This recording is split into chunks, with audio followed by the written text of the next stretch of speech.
All right, it should be on now. There we go. All right, thank you for joining us, ladies and gents. Sorry we are late. I will have Loke here as well as Taye on shortly. But yes, I hope you guys enjoyed this week's news or this week's activities or events. One of those that we're going to be talking about, we're going to be covering today, is going to be the state of play as well as other news stories. Ken will also be joining us. Let's see if I can't get if I cannot get Taye in here. But yeah, let me know what you guys have been playing. Let me know if the sound is on. Welcome, Rachie, Vincent, as well as Fuzzy and Kenwell. Glad to have you guys with us. How's my sound? Can you guys hear me?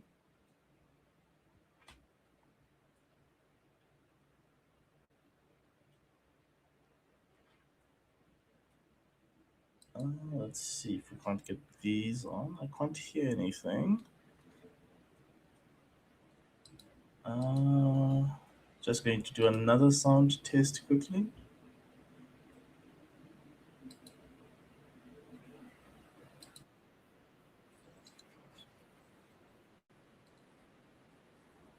Okay, there we go. So I think my sound should be on.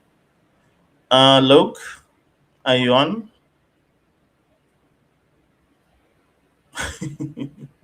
Face orange, frowning. I can't hear you. I don't know if you can hear me.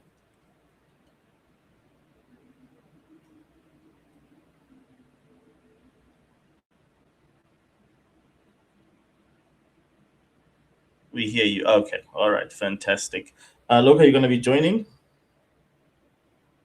Let me know. Let me see if I can't get Ty on here. I just spoke to him now. Okay. There we go. So, Ty, are you on? There we go. I think he's just on. Oh, jeez. What's poppin'? Brother? My bad. My bad. Did you fall asleep? No, I didn't fall asleep. I actually stepped out for a moment, but I didn't anticipate that it would actually take me this long to come back. Okay. My battery died, so that's why I actually didn't answer your phone call. This is why Sony's where they are. Because when I saw this Ghost of Yote trailer yesterday, I was like, "Oh, it's a co-op game. Like it's a co-op game of a good game that costs like 60." Like the idea that Ghost of Yote costs less to make than Avowed and Outer Worlds 2, and then you have this like co-op expansion pack. It's just like you can't like I've kind of belayed this point a few times. You can't compete with this. Like they're good. Okay. I thought you were saying that like in a negative way, that like this is why Sony's where they are, because of the fact that they're not doing what they're supposed to be doing. No, this is good. Like this is why you can't. This is why I always say every time that like Amy Hood is looking at this and saying like, we know what the opposition can do. What can we do? And then she sees Avowed. Yeah. She's Outer Worlds 2. She sees South of Midnight. She sees Kiln. And she's like, for every like euro we spend, we get like either a negative or we break even, or maybe just like 10, 20 cents plus. For every euro Sony spends, we get like $4. You know what I mean? So she's just like, I'm sorry, like we can't compete with this. Like you guys haven't convinced me you can't. I wouldn't be shocked if Amy Hood knew if GTA was an exclusive, The Witcher 4 was an exclusive and was coming soon, and if Fallout 5 was maybe a year out, and then you have Fable, you have Gears of War, you have the new Halo coming out. If you had some big heavy hitters coming soon, she would say, okay, we don't need to go multi-platform. Hold on, like we'll hold off and see what these games do. But the fact that these titles were the fact that Elder Scrolls was like 5 years away, she's like, nah, fuck that. Like, nah, we ain't waiting. Like we're doing this right now. We're going multi-plat right now. So in that sense, you can blame Booty. Yeah. Now I was gonna say, you reckon that is the main reason why? Yeah. That is because of the fact that they couldn't produce this.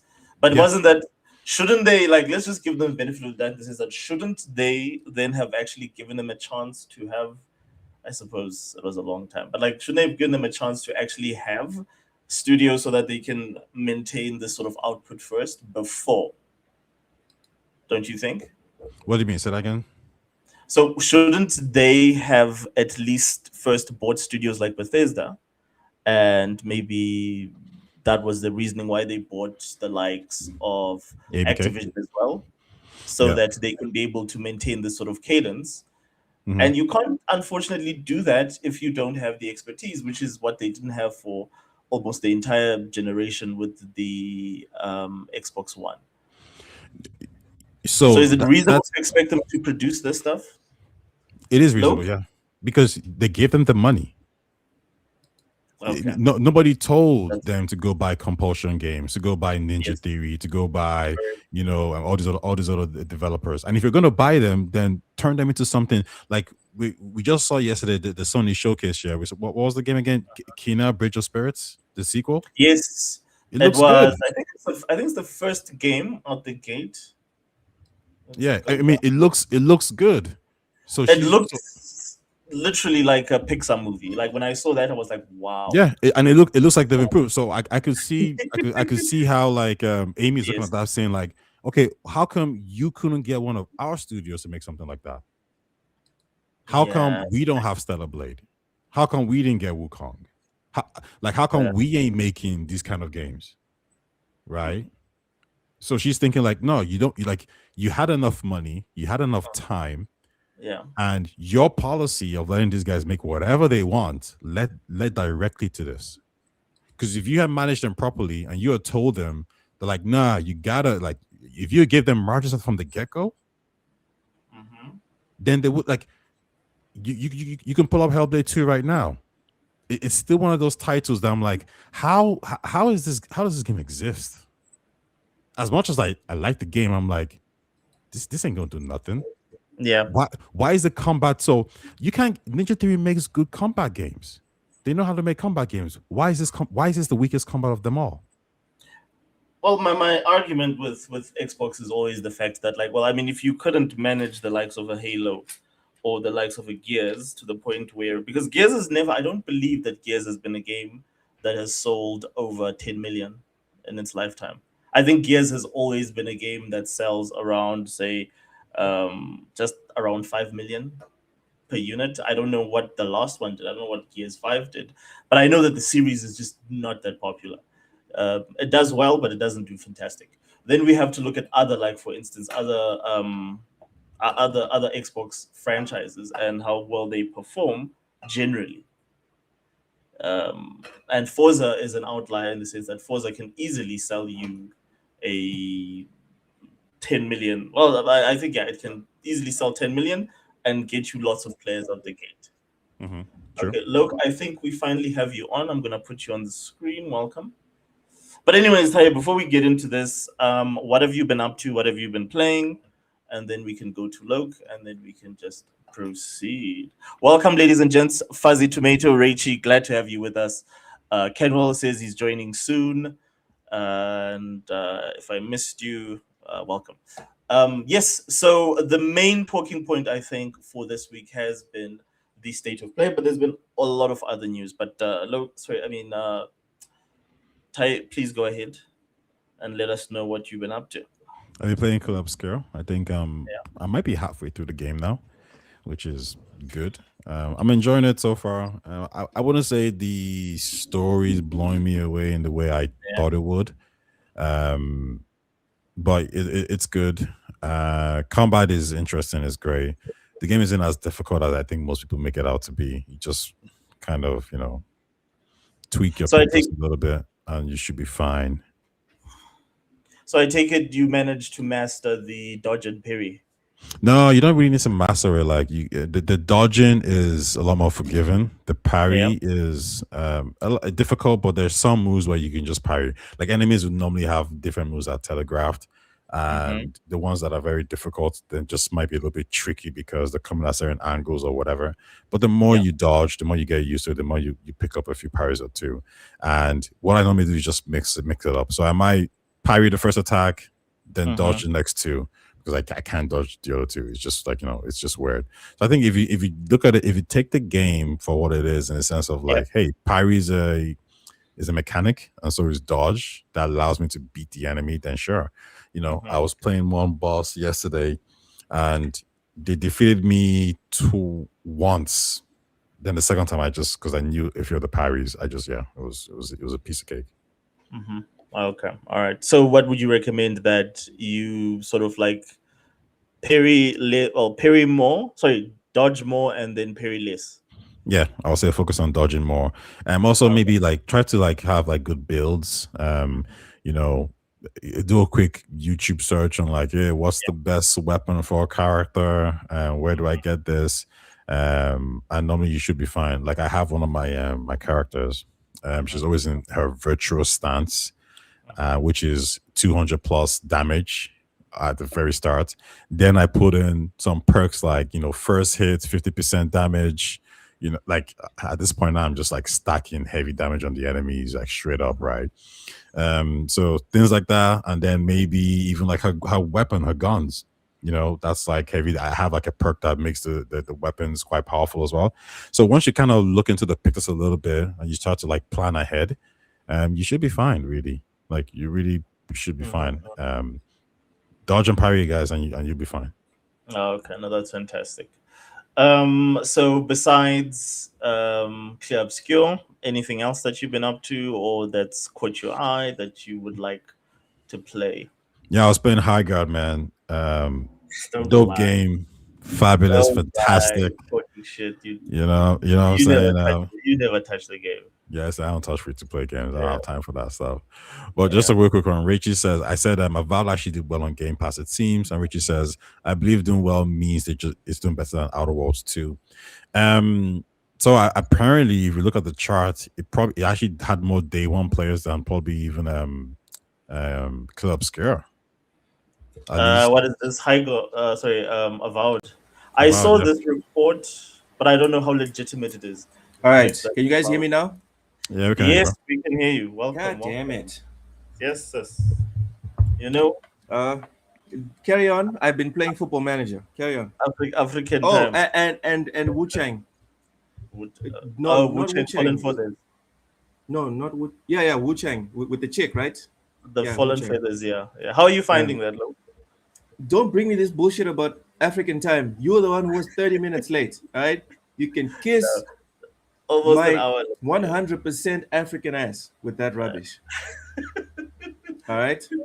I'm Yeah. finding it very hard. Not Yeah. because I'm not good at Souls like well, I am pretty terrible at Souls likes, but I'm Yeah. not this bad. I'm not stay on one boss for a full week bad.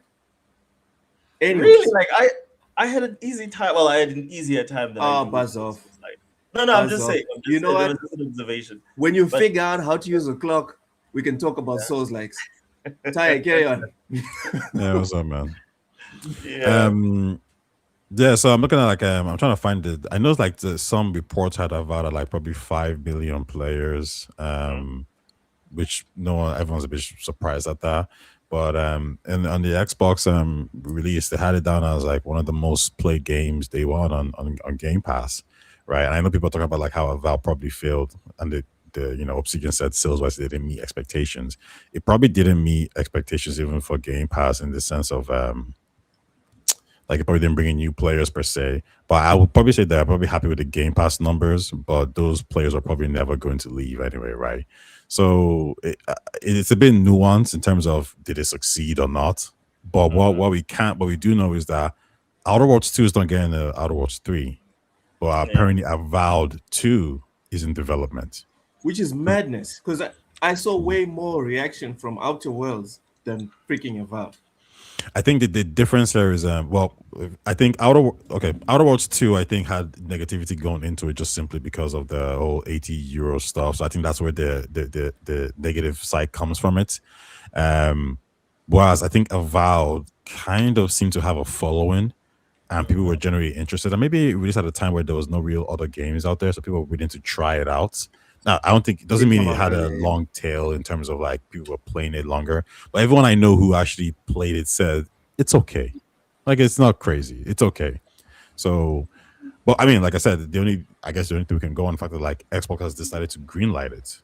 Because if you think about it, Outer Worlds 2 or Outer Worlds 3 should be a bigger IP than Avowed. But for some reason, they've said Avowed 2 should go ahead and Outer Worlds 3 should Listen, not go ahead. listen. Okay, I've got the story here. Trusting Xbox's quote unquote wisdom when it comes to making decisions. Well, we're not treading on firm ground there, Ty. So I'm just saying, like, just because Xbox has greenlit this doesn't mean that it's necessarily like reflects the how those games performed. No, I would say yes, it kind of does. Because if you think about it, so like Halo Infinite didn't do the numbers yet. Those studio got more or less shut down, right? What a game. Hi-Fi Rush, apparently didn't really meet the sales expectation. Studio closed down. Redfall gone. If you look at the games that have actually been greenlit in terms of sequels, you had Forza, obviously got greenlit again, Forza 6. Also the Forza Horizon, got greenlit. Forza Motorsport didn't get greenlit because it didn't do the numbers. The game from Obsidian again, Grounded 2 got greenlit. So it seems like if your game does actually flop, you're likely to not get a sequel. But I think the real thing here to take away is that, like, when that 30% margin number came about, and when you see Obsidian talk about how, hey, 30%, it is what it is, I think that almost implies that there is something going on at Xbox Studios where these developers need to actually stop taking the piss. So I wouldn't be surprised if we get more games from Xbox that are actually going to do well better metacritically, just because they have that pressure now. Before they didn't have pressure, just do whatever they want to do. But now they seem like they're in a do or die moment now. So I hope you're right. So you think now there's consequences for not performing versus before? Stop performing. 100%. Because I think that the biggest issue was that, like, a lot of developers got a lot of time to make games and nothing materialized. Like, I mean, we saw the example with Perfect Dark and other games that Xbox Studios were supposed to have released by now that we're still waiting for, like State of Decay. We're still assuming that that's coming up. I think there's been a recent update on that. Let's hope that works. I do have the story here. Maybe we can this is from What Culture. So basically it just breaks down what happened. I used to watch these guys religiously. Yeah, they used to be good. And then they told me... I'd like to say I'm surprised at this point, but I mean, this is Xbox we're talking. They told you? Like, there was like 3 or 4 games that they were like, oh, this is one of the best games of all fucking time. They weren't just mid games, they were actively bad. I was like, yo, I'm not listening to these fools anymore. Yeah. That's when I bumped into the so-called toxic gamer called Asmongold, and I started saving a whole lot of money. Well, we'll get into that. I think we're going to have a lot of room today to talk about internet influencers, especially in the gaming space. Maybe your Roach King or your Rat King will come up. No, it's the Roach King. Dude, I keep telling you it's the Roach King, not the Rat King. It's the Rat The King. Roach, god damn it. You're trying to trigger me. Let's agree to disagree. Play your mid-culture. Yeah. Play your mid-culture video. I like that. About Jason Schreier of Bloomberg recently sat down with the head of Obsidian Entertainment to talk about the studio's present and its plans for the future. If you're not familiar, Obsidian are the much-beloved developers who released 3 games last year, The Outer Worlds 2. Okay, so before we get into this, I just wanted to know, have you guys played Outer Worlds? So I think both of you said to me that you had picked up Outer Worlds. I finished Outer Worlds. Wow. Outer Worlds. Outer Worlds was more tolerable than Avowed. Wait. You finished Outer Worlds 2? Yes, and the first one as well. Wow. I enjoyed the first one. I think it's one of the best RPGs I've ever played. The second one was kind of just okay. Avowed, oh god, I couldn't stand Avowed. I played it for the obligatory 10 hours, and then I was like, all right, I'm out. Okay, I had a similar experience. I wasn't a big fan of Avowed. I didn't like First of all, was just the graphic style didn't appeal to me, and Now, for then me, it the was the actual gameplay. gameplay was repetitive. It felt very, very repetitive, and there was just Yeah. something off about it, And especially then, the and first then the person story. I don't combat. like any of the characters. I didn't like the Yeah. story. Like for me, you guys know I love story. Story is very Mm-hmm. important to me. But I'm not going to continue a game just for the story. So it's not everything to me. The problem Mm-hmm. is that there was no story, there was no characters, there was no gameplay. I was like, Yeah, fuck this about. There's nothing there I for feel me. like. And Taye, also, every you? time you leave camp, you got that fucking voice in your ear, Mm-hmm. thinking it's so deep, thinking it's like a sage, and Mm. that just drove me up the wall. Okay, I hear you. Taye, you? Have you played Outer Worlds?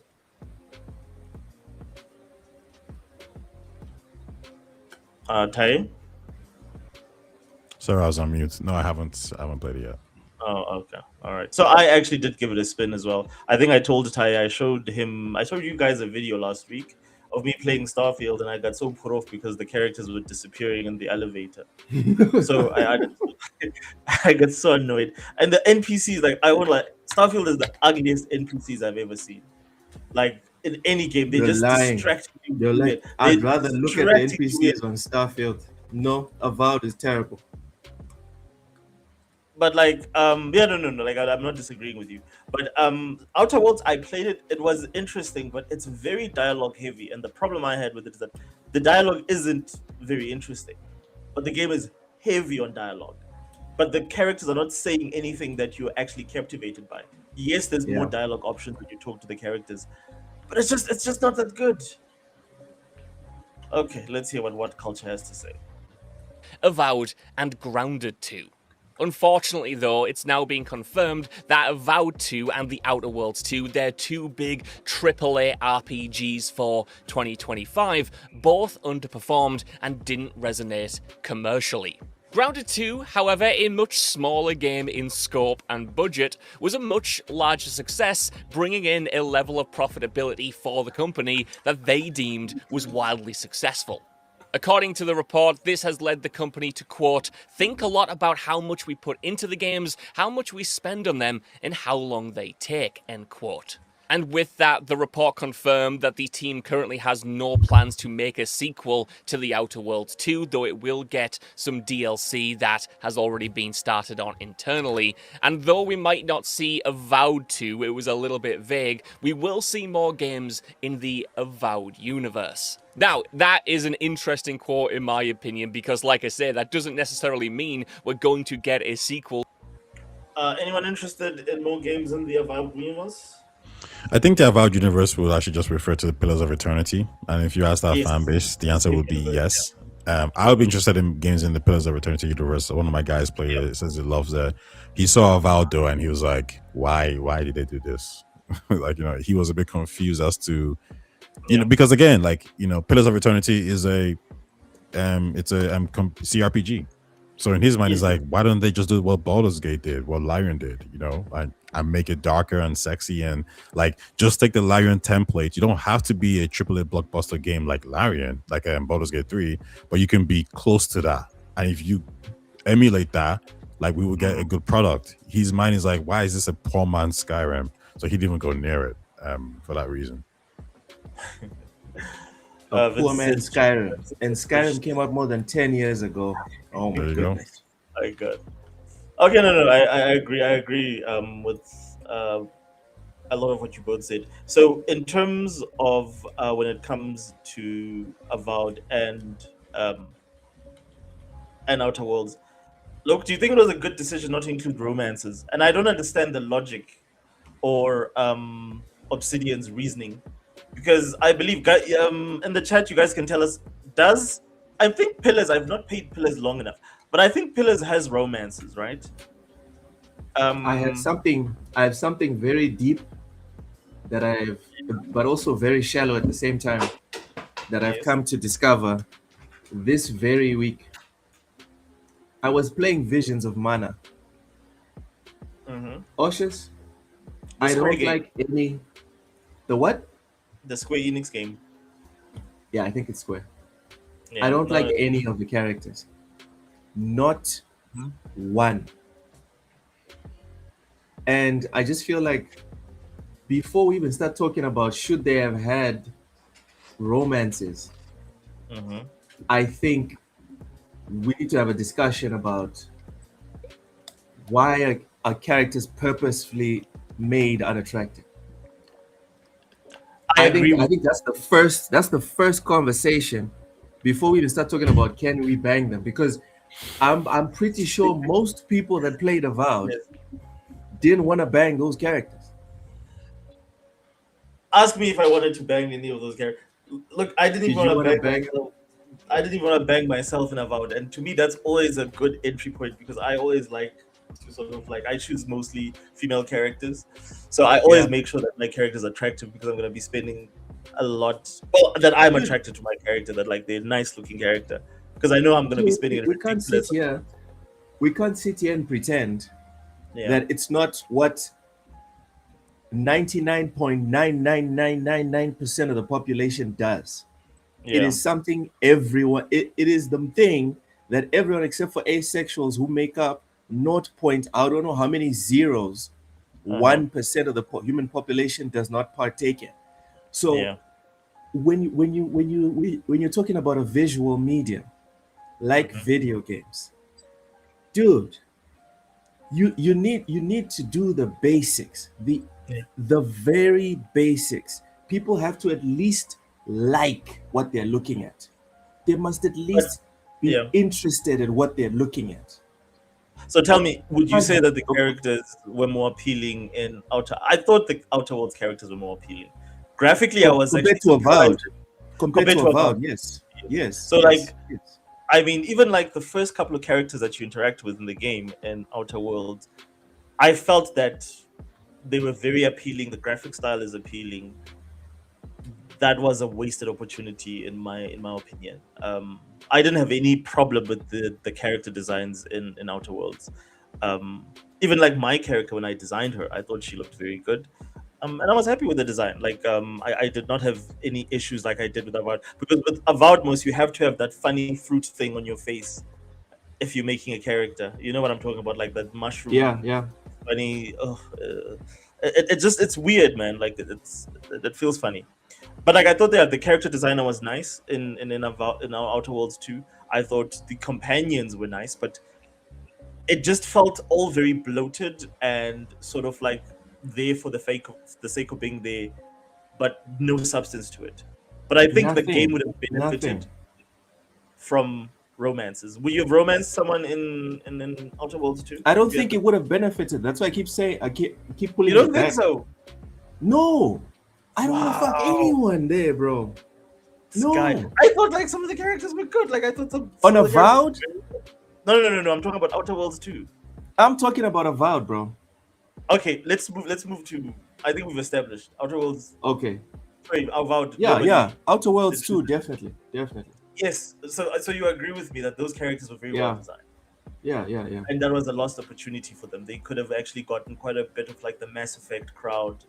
Um, Tae, do you think that's important in RPGs? Before we go on with this guy, for an RPG to have romances, as someone who plays Mass Effect or that makes Mass Effect content, do you think romances are important, and can help sell a game?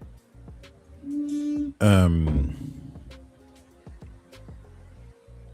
yes, I think what they do is they curate a group of people Yeah, and create a fan base for you, and these guys they keep your game alive by memes, talking. If you go on the dispatch page on Reddit, it's just everyone making sexual things about these characters, dating, hooking up, half topless. So I do think there's something to be said about that. It's not going to make or break your game, but I think in terms of it allows your fan base to feel more connected to these characters, which is always a good thing. So I think I'm gonna say I agree with Loker. And the first question is why they're not attractive. yeah, And listen, I don't think you need attractive characters to set a good game, but it's just like at this point, why not just help yourself succeed? Correct. No, I agree. It doesn't hurt to have an attractive Thank character. you. So why would you Thank you. take it That's- out? Bro, that's all I'm saying. That is all I'm saying. Like there's no negatives. There's only pluses. So it is a bit like listen. If you said, "Hey, co-op will help your game better," well, that's resources, right? So that's a different argument. But I don't know how. Like you're gonna hire someone to draw the characters anyway, so just tell them to make them sexier. There you go. And then Ty, when it's all the characters being androgynous, all of them, you can't sit there and be like, oh no, maybe this happened with this character or something. Dude, this was on purpose. That's what makes it weird. Actually, let me play something. I just want to. So sorry, go ahead, Luke. I just want to get something from Avowed, but go ahead in the interim. I remember this was actually one of the marketing. Sorry, not for Avowed, for Outer Worlds. This was one of the marketing pieces on the game. And they emphasize the fact that they know and they understand that companions are important in the game, but for some reason, they're the weakest part of the game. Would you agree? Since you finished the game, look, I didn't even get that far. Would you agree that the companions are the weakest part? Are we talking about Avowed or we're talking about Outer Worlds 2? Yeah. No, actually, it wasn't the companions. You don't think the companions are the weakest part of the game? The story, and this is going to sound very weird. The story to me felt like it had too many factions, or maybe the factions were like they weren't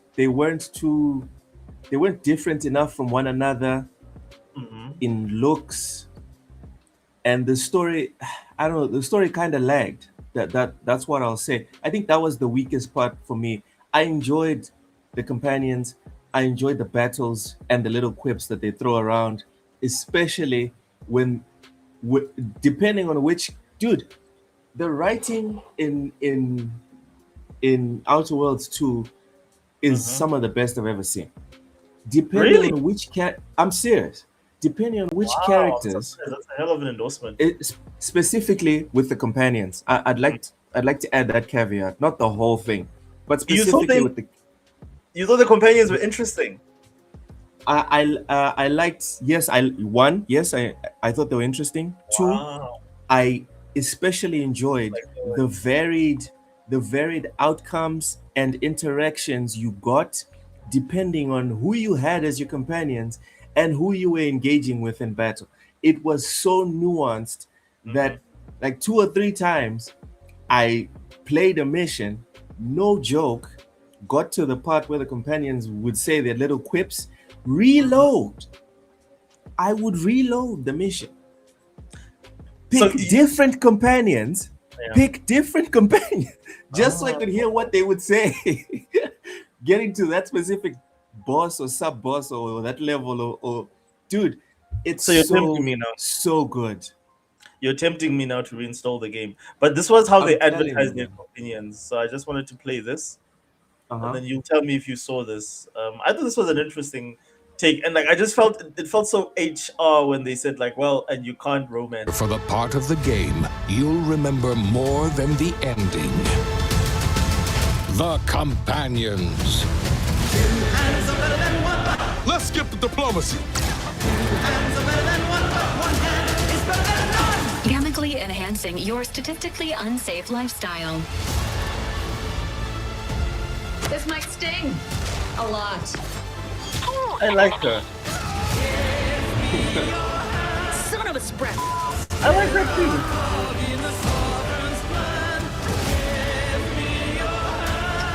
I don't know what's the point of this character. Be grateful you're not on fire.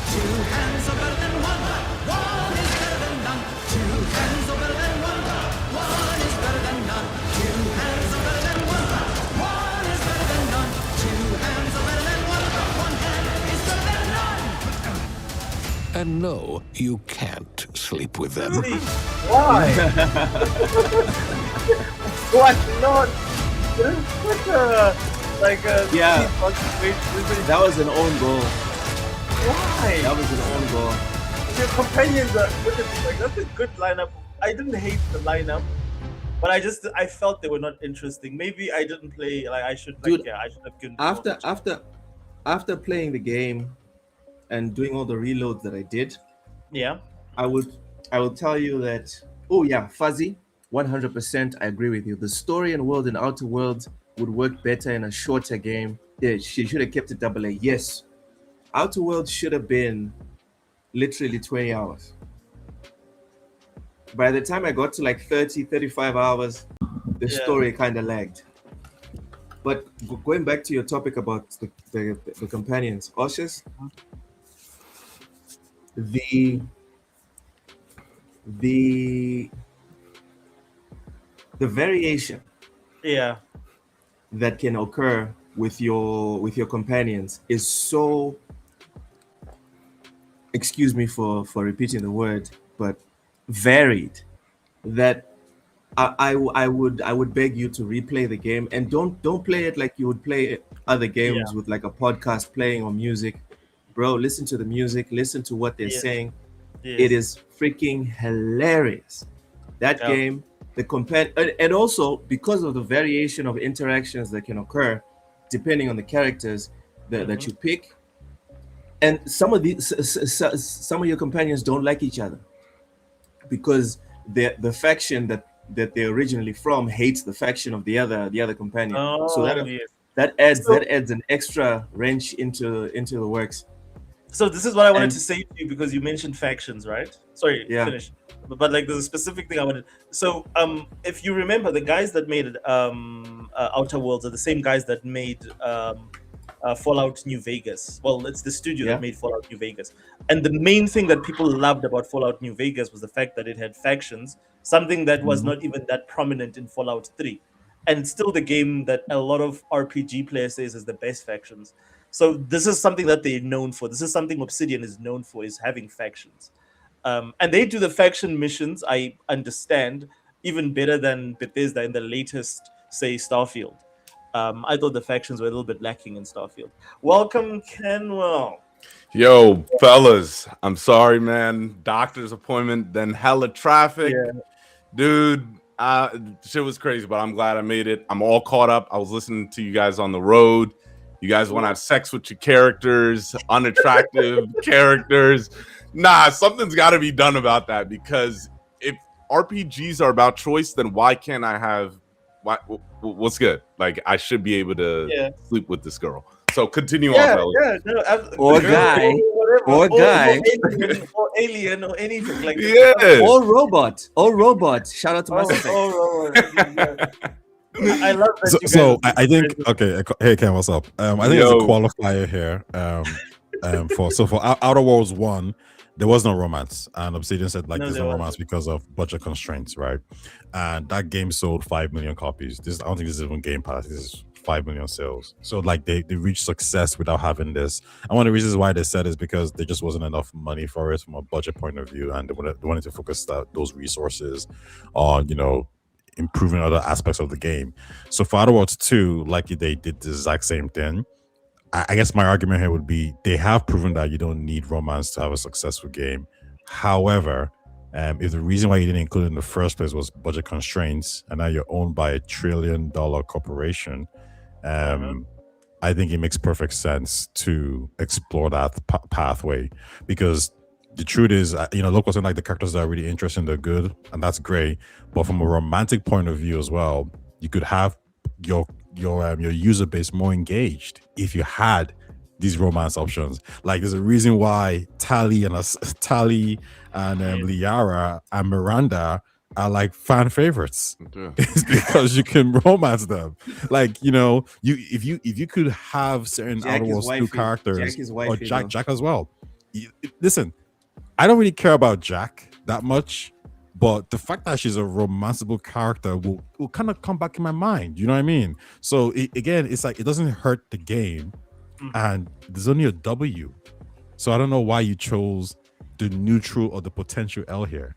They should have incorporated it into the game, and they chose not to. Yeah, I hate it because they took the political stance or the toxic masculinity type of angle with some of these, where it was kind of like, yeah, it was kind of like, oh yeah, it's the male gaze type of shit, but it's like, no, that's not. Like, I really liked how Cyberpunk dealt with it, because Cyberpunk gave something for everybody. If you were gay, straight, lesbian, like, it gave something for everybody, and I like that. Like, again, it's RPG, so you build a connection, you're building these stories with these characters, and they become very memorable because you get a relationship. Like, as nerdy as that sounds, like, you created a relationship with this person. So yeah, I think, to me, it does hurt a game going into it, knowing the fact that I can't get with companions. Yeah, and to Ken's point, he brought up. Sorry, welcome in, Ken. Also, he brought up Cyberpunk. Guys, it's very important, extremely important in an RPG to leave that door open, even if the player will never walk through it. Again, listen, I'm a straight guy.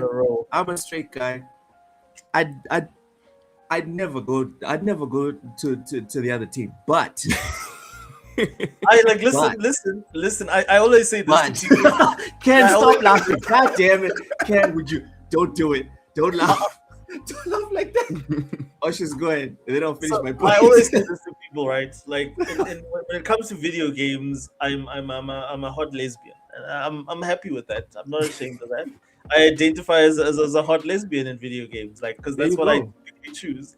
You know, I choose I make the hottest character I can, and I romance the hottest female characters that are there. So, you know, that's what about, how is that for representing? Dude, it's what makes our medium the best. Exactly. Dude, the PlayStation, the PlayStation ad a couple of years ago said something. I'm paraphrasing. It said something equivalent to, like, gamers get to live 1,000 lives. Yes. My guy, when I was on that, the rooftop or something, I don't know where I was, with the detective in Cyberpunk. Yeah. And I'm thinking, I'm just chilling with my bro. Right? This was like my 5th, 6th playthrough. Wait. Were you playing female V? No, I was playing male V. Yeah, but the cop is like, he's not gonna hit. Like, the guy with the eye, he's not gonna hit on you. My guy. It's kind of the vibe. Kind of, you got to be careful, because even when you're a straight guy, you got to be careful. No, I didn't get those vibes.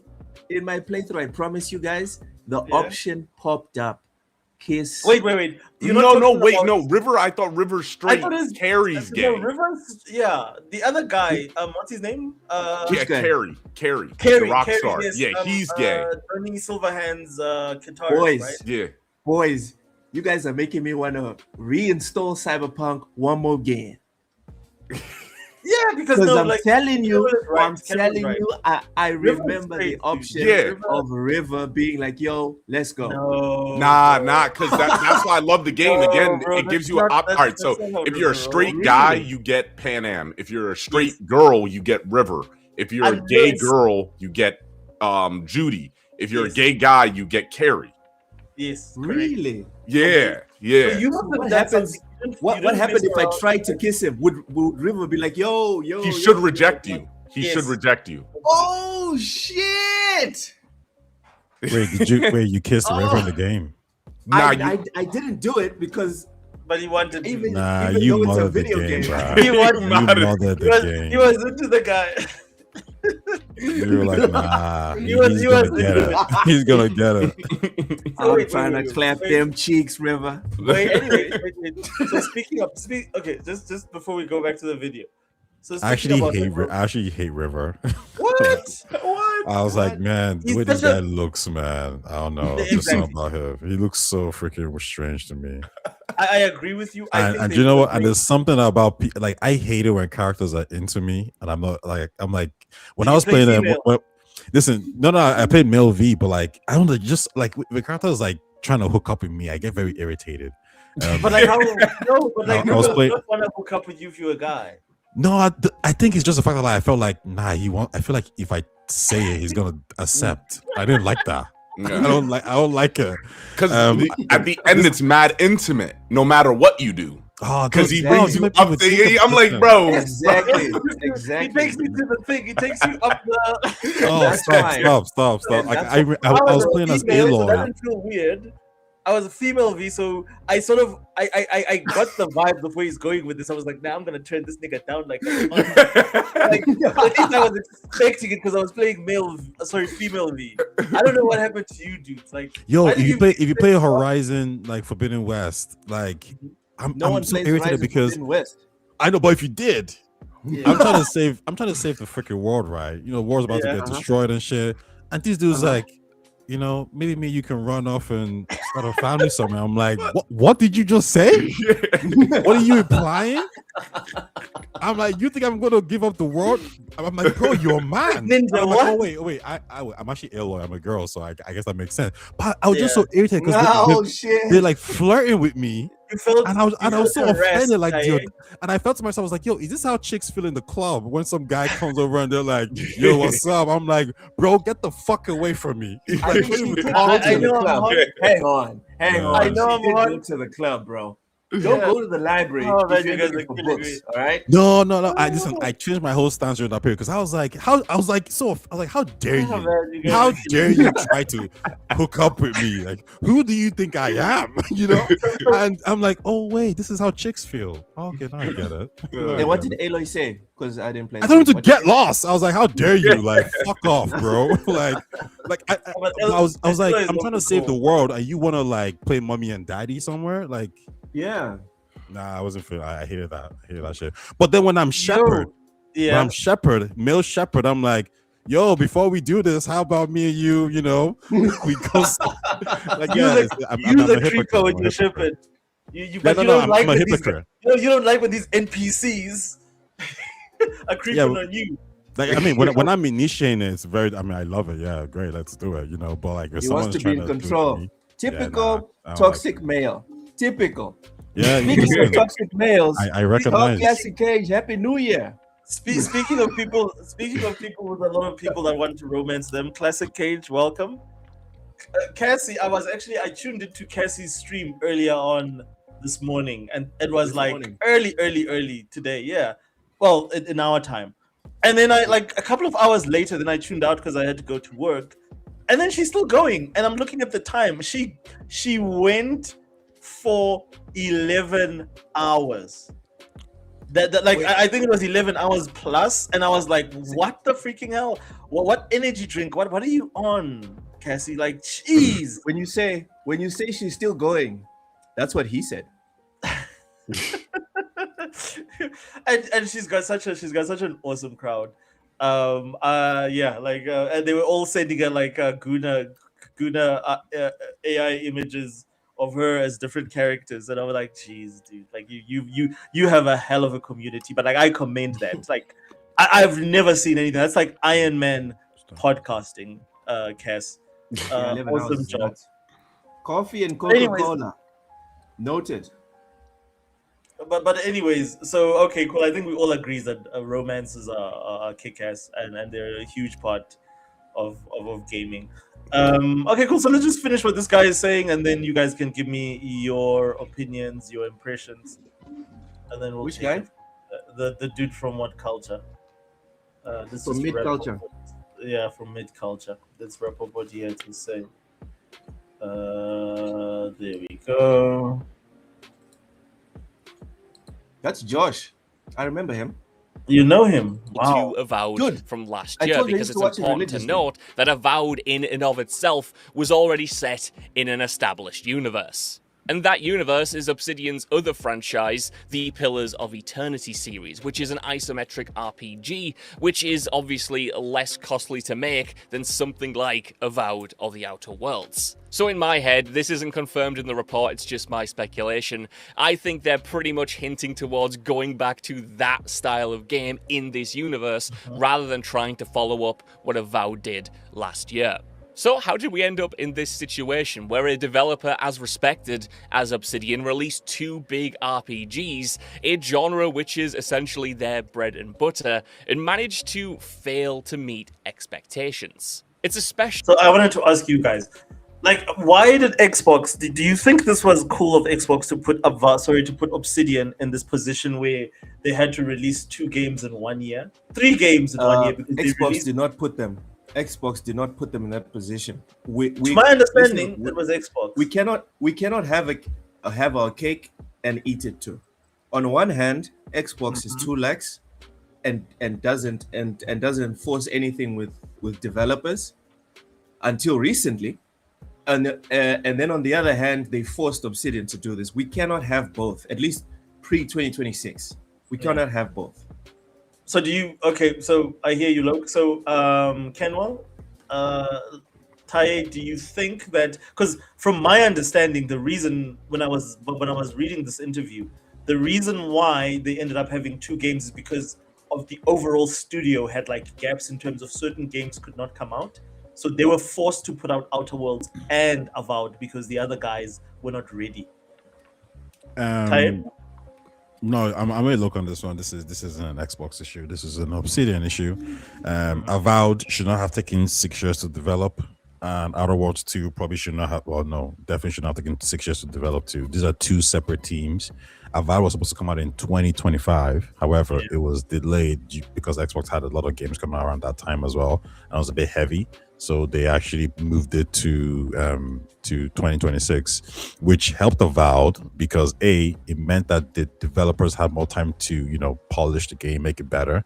And the fact that the game is still an 80 Metacritic probably indicates that if it came out 3 months or 4 months earlier, in 2025, it might have gone 79 because it wasn't as polished. So it was a good thing for the game and good thing for the consumers, and it was actually a good thing for Obsidian as well because there was nothing around that time when Avowed dropped. So they had like a lot of space to themselves, I believe, to kind of claim as much numbers as possible. And we see that in the numbers, right? It says that like Avowed was one of the most played day one games on Game Pass. So I think Xbox delaying it actually helped it, right?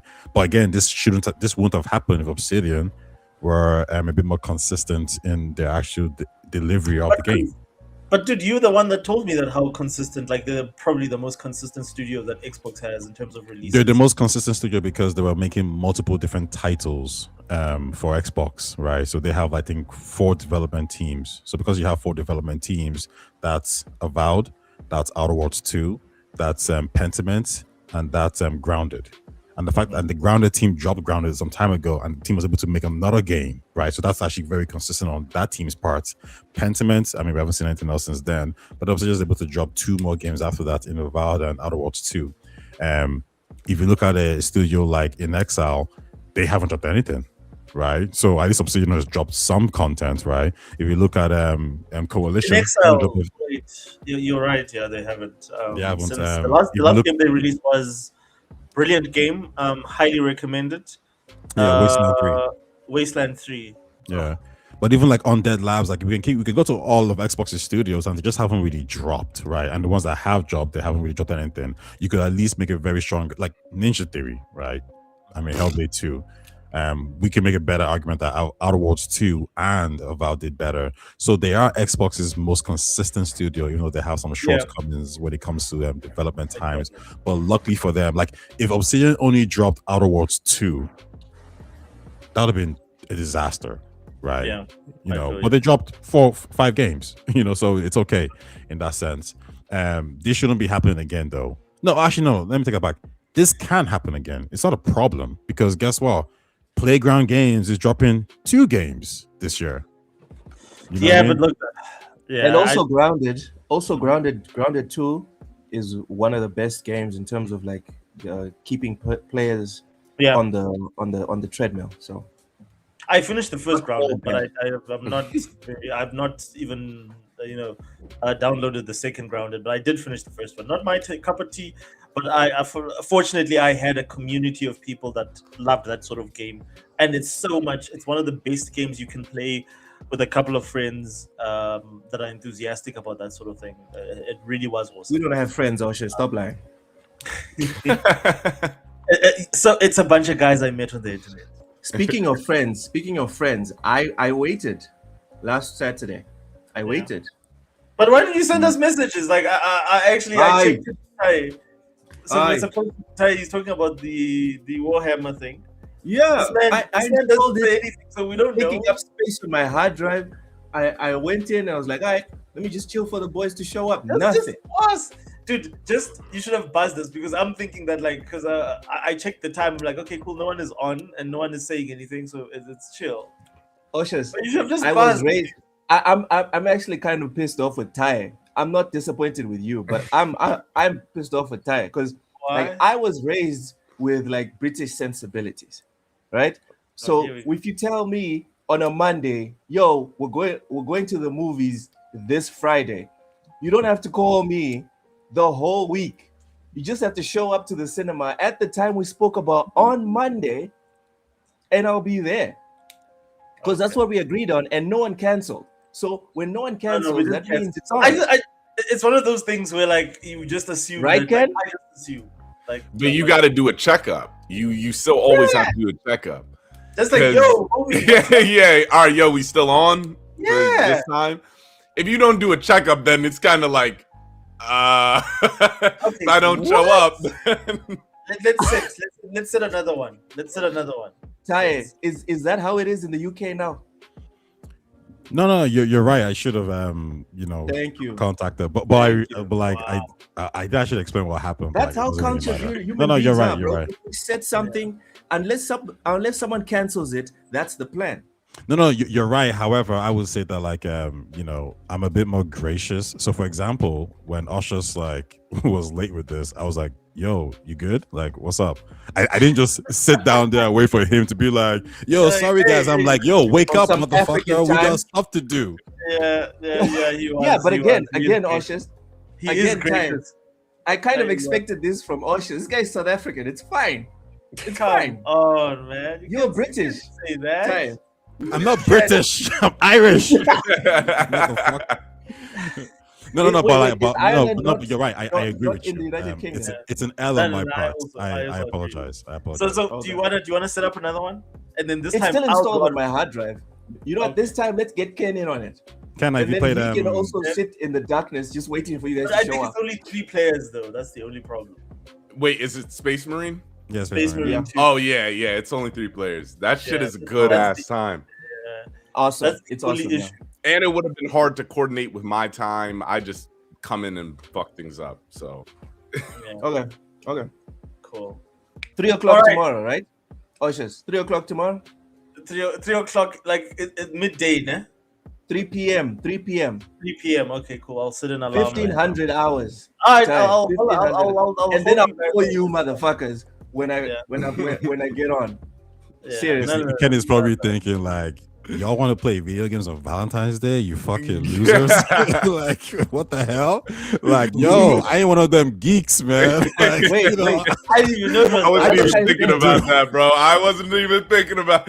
yeah, sure. He's like, look Like, at these nerd. fucking losers. Hey, Valentine's this is- Day playing This freaking is- masculine. side note, this is my men, first Space Marine Valentine's 2. Day, bro. I Like, never had a at least play Valentine. Scatterblade or something. Like, Guys, tomorrow's Valentine's Day. yeah, Valentine's Day tomorrow. apparently That fake ass apparently- holiday. And that's what I've heard. Fake ass holiday, man. How many roses you bought for people? What are you talking about? This was my first and only year. I've been alive for 26 years, bro. This is my first time. What? I'm Your first dead ass. Valentine's. This is my Oh, first nah, time okay, cool, participating in it. This Oh, guy's wow. gangster. He dumps all his Congratulations. girlfriends way before Right Valentine's. before, right? This dude is gangster. cool. That's how, Have a we good do one. it, right? Oh man. You drop them just before Valentine's. Yeah, listen. Let's Efficiency. not bore the chat. Like, ushers, let's go to the next Yeah, let's hear Josh. Let's hear controversial Josh. topic. Okay, let's finish. That's what she said. Really troubling for the Outer Worlds, which, while not a complete Fallout 4 level success or the Elder Scrolls Skyrim level success, did perform really well when it dropped its first game on last-gen machines. That was a bona fide hit that people generally 5 really million liked. plus. So the fact that its long-awaited sequel just didn't gain any traction is a little bit troubling. Avowed you can kind of understand because that is the first stab at a franchise in the arguably oversaturated fantasy RPG space, but The Outer Worlds is a bit different. Maybe it didn't resonate because it's just been so long since that original game, and RPGs generally have moved away from the kind of game that The Outer Worlds was. In the interim, we have seen huge successes like Cyberpunk 2077, after it was patched, but it still sold above 35 million copies, and of course Baldur's Gate 3, which was a more hardcore RPG, and actually closer to what Pillars of Eternity was than what Obsidian was doing with Avowed and The Outer Worlds. There was also the initial controversy surrounding The Outer Worlds 2 being priced at $80, a risky gamble that Microsoft ultimately had to walk back due to backlash. That didn't set the game off on the right foot, and the general issue that Xbox seems to have these days with actually marketing their games also didn't help either. Releasing at the end of December, I think a lot of people just didn't even know this game was out, and the marketing didn't do enough to sell it as a must-play title after such a crowded window. I do this for a living, and even I thought, that's one I can miss, I'll get to it when I get to it. I did play Avowed, however, and on top of the aspects that I've already mentioned, it releasing in a oversaturated genre, it not having that great marketing, and it being initially an Xbox exclusive, I also think that the quality of the game itself wasn't quite there to make people go out ravenous for it day one. It was a good game, don't get me wrong, I enjoyed my time with it. It didn't really put a foot wrong, but it also didn't reach the heights of Obsidian's other titles, especially when you compare it to something like Fallout New Vegas. Now, according to the... Okay, so I'm gonna stop it there because I think like the rest we sort of know what he's gonna say. But like I think he's actually given us some good context in terms of like what happened with these games and how they were released. So I think we've already discussed the fact that like they released 3 games, and again I don't think there's. I think again like I disagree with you guys when you say that the onus is on Obsidian and not them being able to manage these games, but I think it was on Xbox because I think and maybe you guys will disagree with me here, but I think Avowed, Grounded 2, as well as Outer Worlds 2 releasing the same year has to do with the fact that there were gaps in Xbox's release window and they needed to fill that gap. You guys disagree? And I'm with the Austrians here because at the end of the day, they just need content for Game Pass. So no matter what, they're gonna want to churn something out. So it's like we're not gonna say anything. You can release these games. We're not gonna say anything. So because I mean, I remember when Avowed's marketing was starting up, Outer Worlds marketing was being kicked up.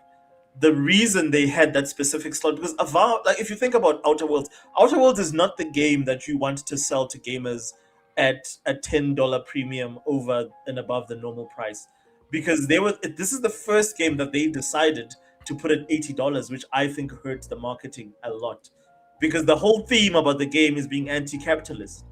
And I feel that like immediately when you take a game with a strong messaging, you're sabotaging like the effectiveness of that IP.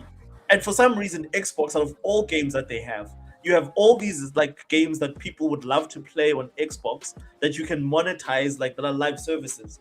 And then you decide to make Outer Worlds 2 the game that you're gonna make $80. Like, do you guys think that was a move that was warranted from Xbox?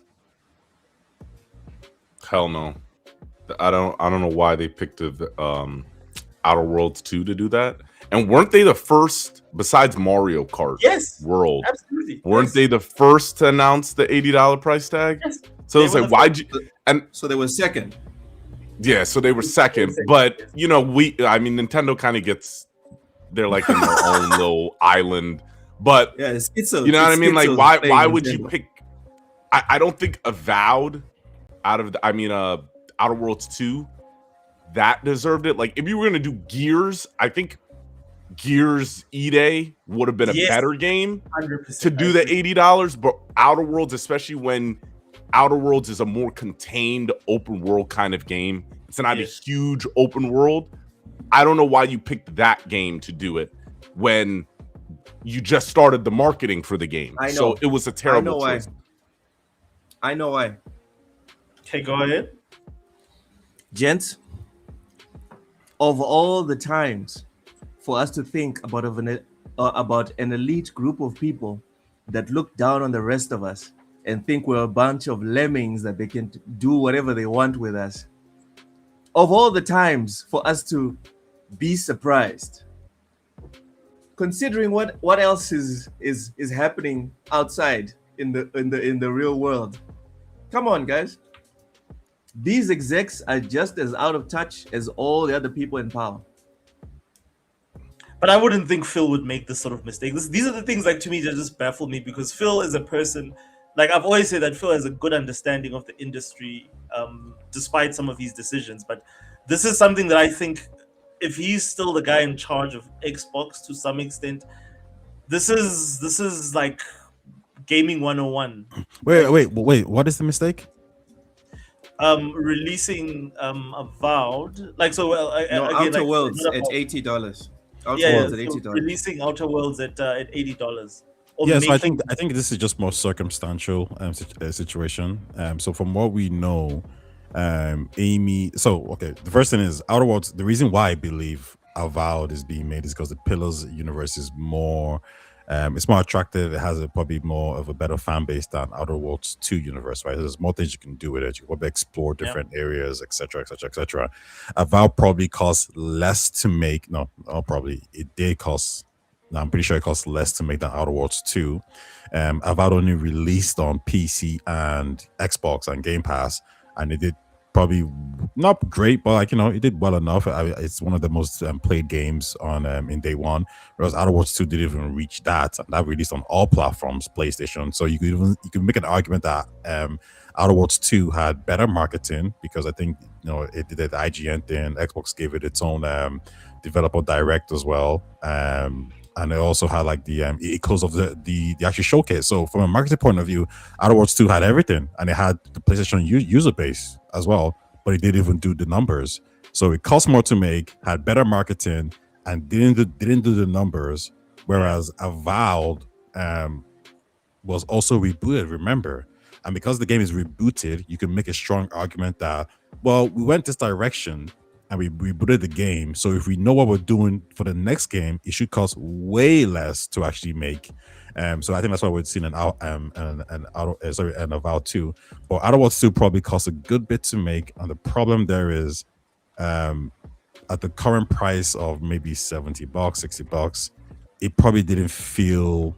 It probably wasn't gonna make its money back, and it probably needed to say, you know what, this kind of costs a good bit, so we should be charging more for it. Now, that's just one part of it, but I think the second part here is, this is when Amy was saying you need to get your 30% margins. So, I mean, I don't care how you do it, right? So I think what Jez was implying, I hope I don't take him out of context, was that they felt they had to start increasing the price of games to make up those margins.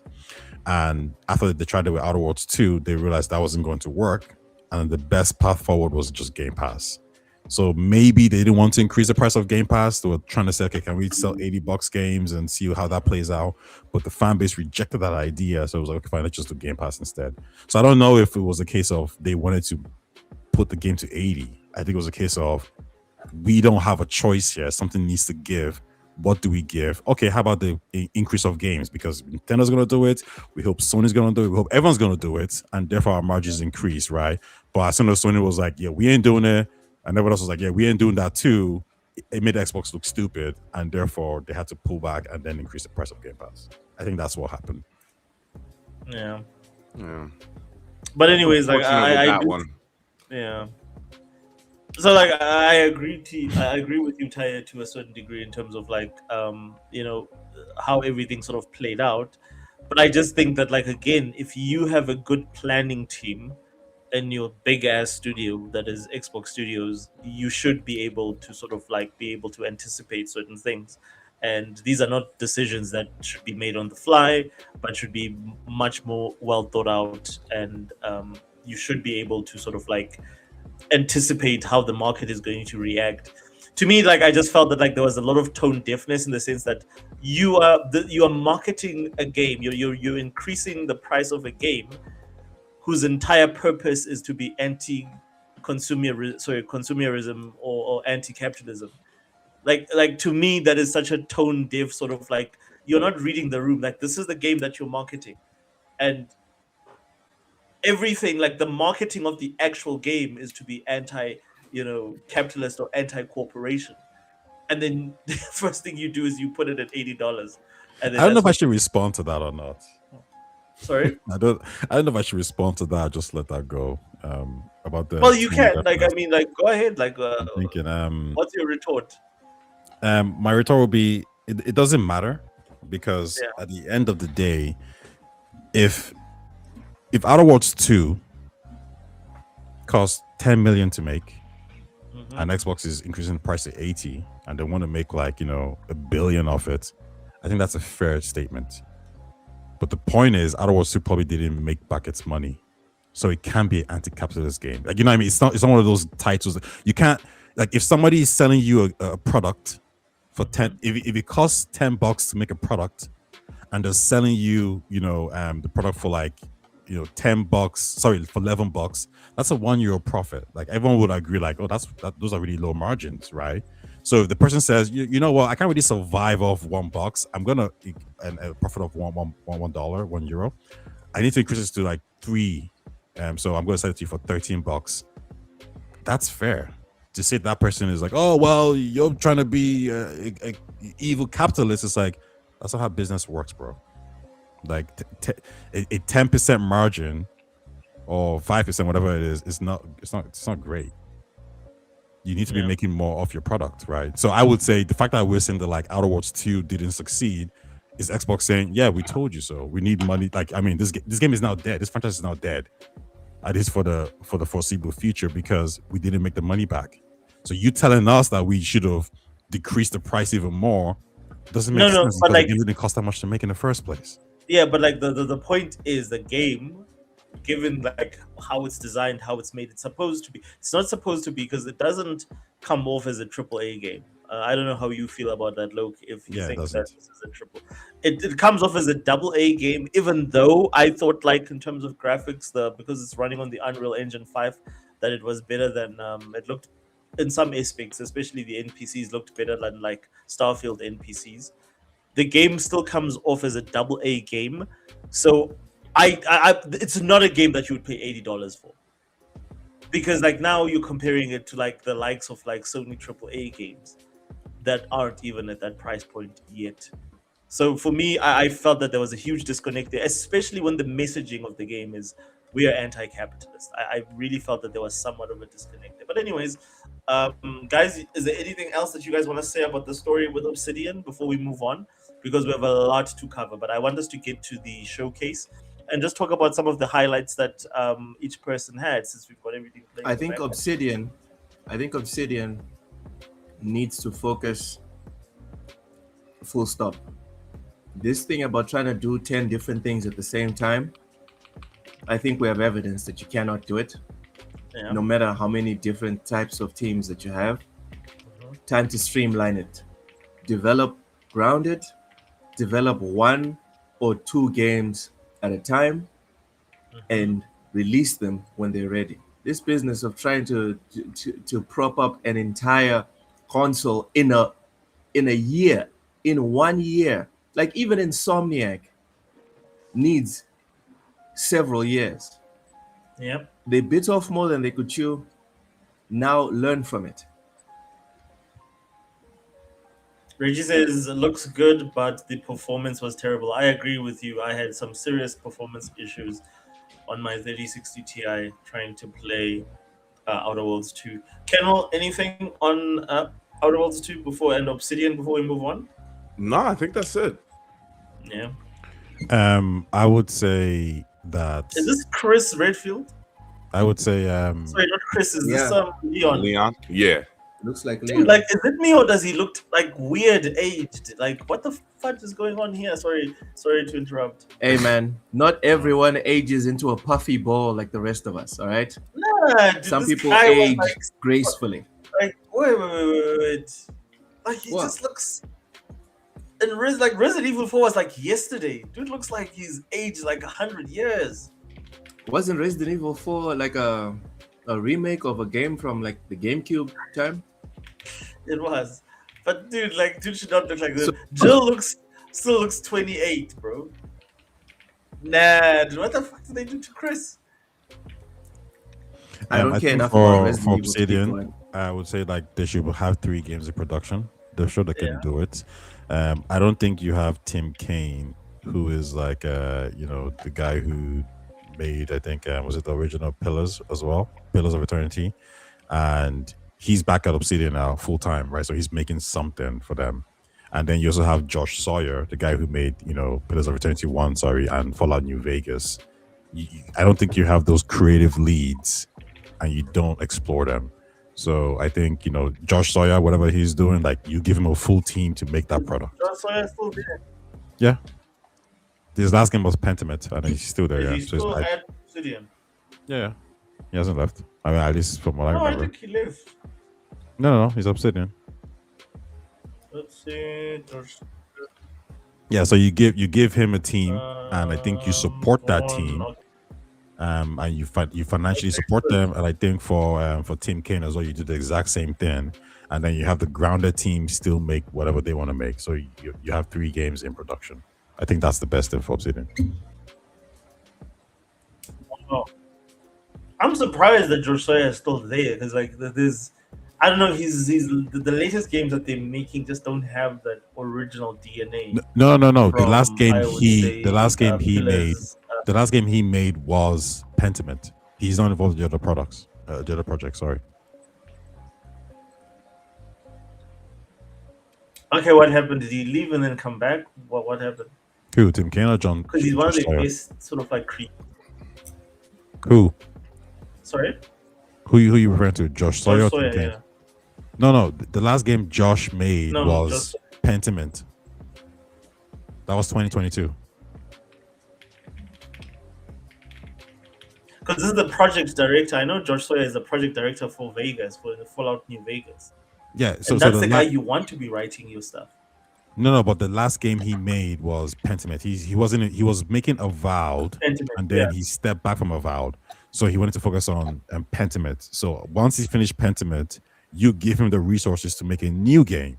I don't know if that's going to be Fallout or whatever it is. But when it actually comes to Tim Kaine, he is he made Fallout 1. I think he made Fallout 2 as well. So you have these 2 creative leads. You put them on 2 separate titles. It's kind of like Cory Barlog from Santa Monica, right? He's making his own new title, whereas I think the other guy's name is Craig. He's the one who made Ragnarok. He's proven that he can make a good game. So you can't have a guy make Ragnarok and succeed at that, and then tell him to go under Cory Barlog, right? So now Wait. you have Cory making the title. Wait, Tim you have Kaine? Mhm. No, I was gonna say like I followed Tim Kaine like regularly. Like I didn't know that Tim Kaine is still involved with Obsidian. No. So he left Obsidian, and then he was hired as a consultant to help out with Outer Worlds 2, right? So he was just like a Yes, project I he see was that. doing. I see that. On his credits. Yeah, but then he came back Okay. full time. Okay, no, I'll give He's that back up, full yes. time. No, I'm different. Oh wow, I didn't know this. Like Tim Kaine is brilliant. He's a fucking genius when it comes to game design and understanding game design. The fact that he consulted on Outer Worlds 2, I'm actually now I'm you have my interest. I'll actually give it a fair shake and see how that works out. So look, I know your recommendation did not fall on deaf ears. All right, gentlemen. So I think let's move on to the PlayStation State of Play. So we've seen a lot of the games flashing in front of us here in terms of like. Can it's you not restart everything. it? A lot of I them haven't- still- I haven't watched- Wait. Sorry, wait. But, like, tell before we go on, just to round up with Obsidian, because I don't think we close it properly. Like, when it comes like the new Vegas guy is Josh Sawyer, right? And for Tim Kaine, he is like Pillars of Eternity, and he's like Fallout. Tim Kaine So you- made. Yeah, so Tim Kaine is the guy that came up with Fallout as a game. Yeah. hmm And yeah, so far, He's so the what guy I'm saying, that's. Yeah. yeah, and It's his other baby. words. So what I'm saying here is that like you have really 2 good creative leads at Xbox, at Obsidian. So use them, like for sure. Use them and give them those resources. If it was anyone else, the guys who made Avowed wants to make Avowed 2, and they want like an extra 100 million budget, I would say no. But because it's these two guys, I would say you need to flood Obsidian with more cash. Okay, so cool. So I like that, Ty. Thank you for bringing us back here. So guys, do you think with this stuff, because these are the two guys that were instrumental in making the original Fallout, as well as they were instrumental in Fallout New Vegas, probably the most popular version of Fallout. Like everybody says New Vegas is the best. Do you guys think that Obsidian should support Bethesda? Let's say maybe either making a remaster. Obsidian. Yeah, Obsidian. Yeah, like they should be either supporting Bethesda in either making a remaster, and they've asked for this. They've been in communication before that Xbox bought both of them. Now that they're both owned by Xbox, shouldn't it be obvious? Shouldn't it be obvious? And I'll give you a chance, Luke, that these guys should be making either a remaster for New Vegas or making New Vegas 2. We'll start with you, Luke, and then we'll go down. So the blasphemy I have to bring here to the panel. Ken, do you watch sports? Do you watch like the NBA? Yep. All right, Ken, I want to speak to you directly, and then I'm gonna get back to my analogy. Ken, can you imagine Greg Popovich back in the 2000s wins those 2 championships with Tim Duncan, goes around the league taking L's, right? Not doing anything, getting fired, doing the Doc Rivers route. And then suddenly the Spurs have Wemby, they've got all these top players, and then they're like, we need a coach. Would you sit there and be like, yeah, guys, let's bring in Pop? No, I would not. So my blasphemy that I want to bring to the panel is, guys, the 2 guys you guys are talking about are legends in 1990 something. They're not legends today. They haven't been doing anything now. The reason why you bring in Hideo Kojima and you pay him whatever the fuck he wants at Microsoft right now for his current project is not just because of Metal Gear Solid 1. Because you guys are talking about one game or one franchise. Kojima made MGS, fuck it, before MGS, Kojima was making games on Sega that weren't, people didn't understand how he was pulling it off in terms of production value. And then goes on to make Metal Gear Solid 1 through 4. And then when people think he's done, he goes and gives you Death Stranding. All I'm saying, Oshus, is that I'm not as sure about these 2 has-been legends as you are. I'm sorry. That because the 2 things that you are bringing up for their resumes, I didn't have kids when these guys achieved these things. I currently have 3.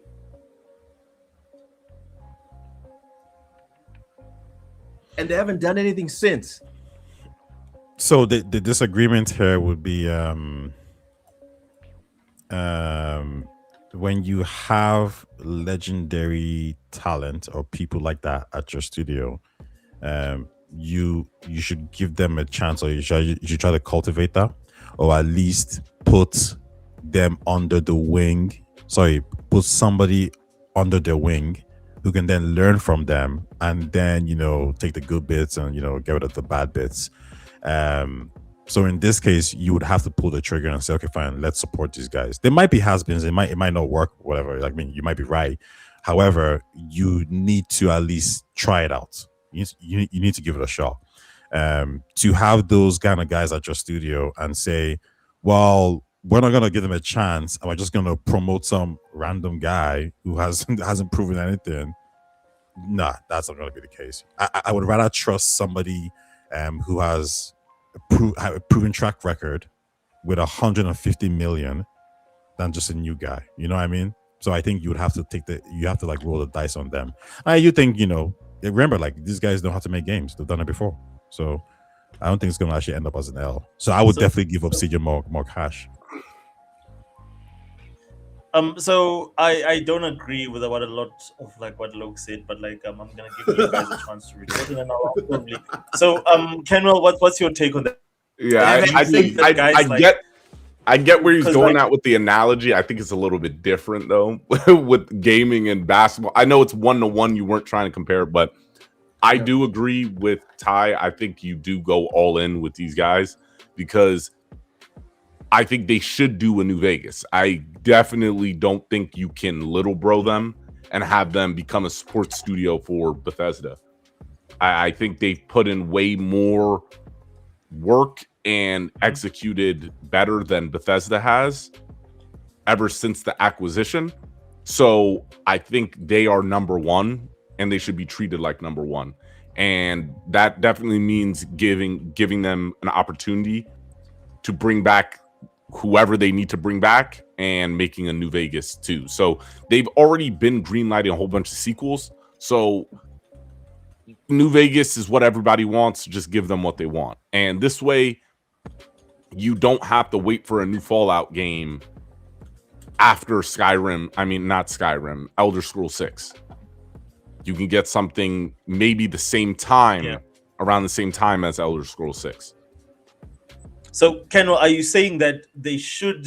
Because you said that you don't want them to be like playing a second fiddle to Bethesda. Are you saying that they should be supporting with New Vegas? Or what I meant, I thought you meant like when you mean support would be like helping them make, if Bethesda's leading the, oh shoot, what happened?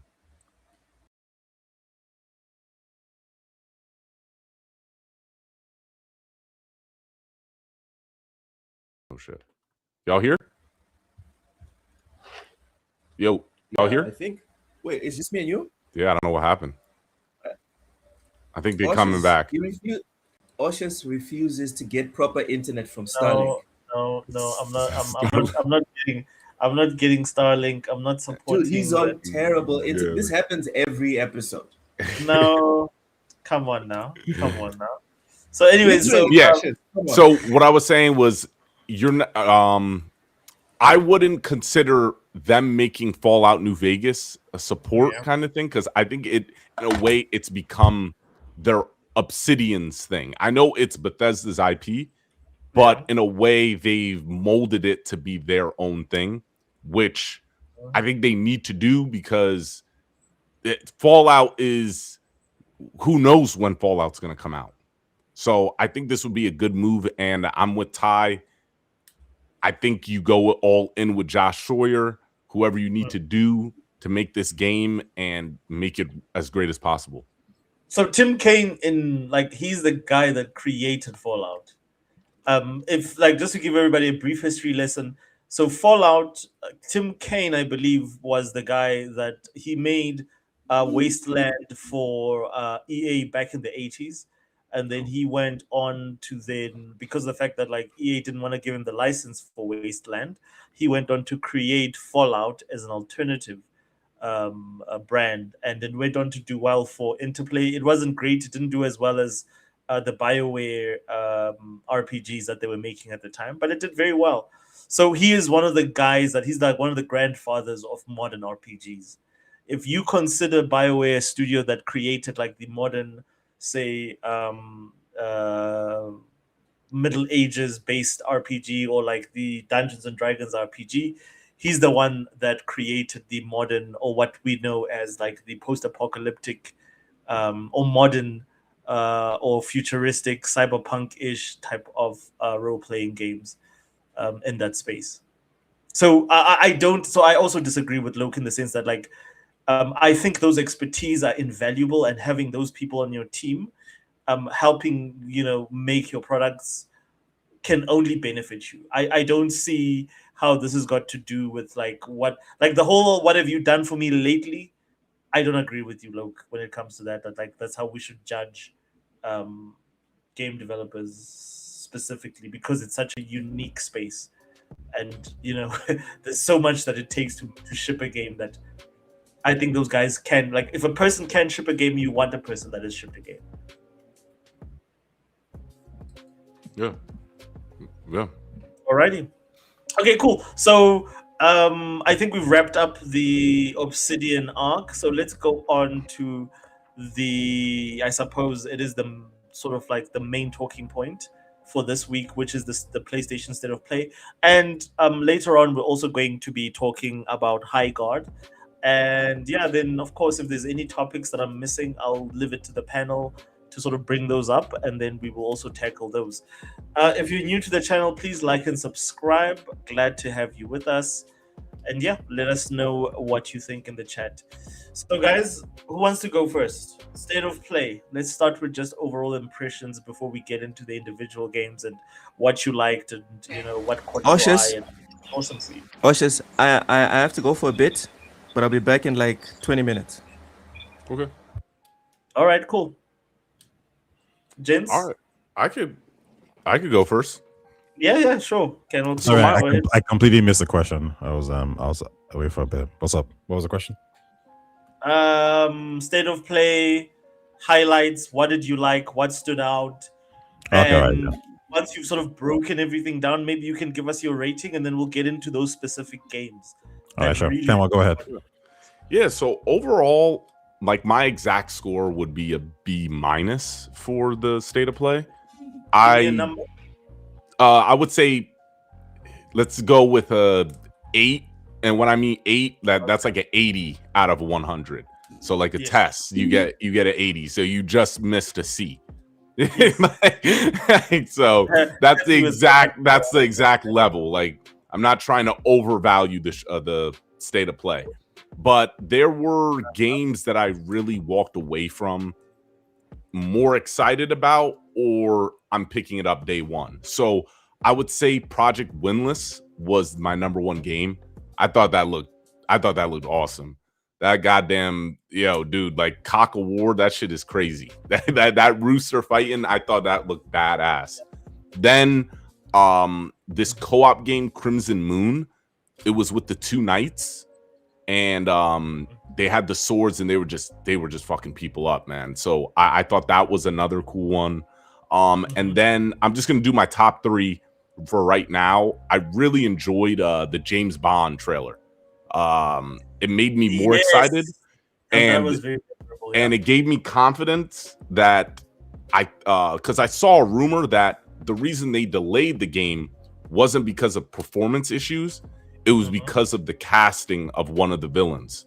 So seeing that trailer, I think the game is running a lot better. And you could see, like, before we didn't see that he had different hairstyles in the game and different clothing. So it seems like there's going to be a lot more to this game than I'm expecting. And I just thought it was dope. Like, especially, they just had all the Bond stuff, like the hot girl, going back to that. Just the cars, the swag, everything I thought was just hitting with that trailer. And then the surprises, like John Wick, the God of War remake. Yeah, like even how they started the show. I didn't play Kenna, Bridge of Spirits, but for some reason I didn't think, I don't know why, I didn't think that was going to get a sequel. But then it's showing back up. I was like, oh shit, I remember this game. So now, like, there were some good surprises with it. To me, what dragged it, what like really brought it down, was Koei Tecmo. That part, I was like, all right, what's with the glazing here? I thought it was just gonna be a few games, and then we're getting full-on trailers for each remake or remaster. I'm like, all right, come on with this. But the ending, I thought, could have been just a tad bit better with that God of War, Sons of Sparta. I was gonna ask you, I was like, do you think that looks good? I will say, for a 2D game, it looks smooth. Like, I really thought the animation was smooth, but I didn't. It's something I'll get to. It wasn't something where it's like, yo, holy shit, I gotta go on my PlayStation 5 now and play it. I didn't think it was that. So to close the show on that, I think they should have at least had some type of in-engine trailer for the God of War remake. I think Yes, that would have been just a agreed. better way to close it. And then Agreed. TC Carson comes in and goes, all right, that's it for the show. But it was For real, awesome seeing like- him.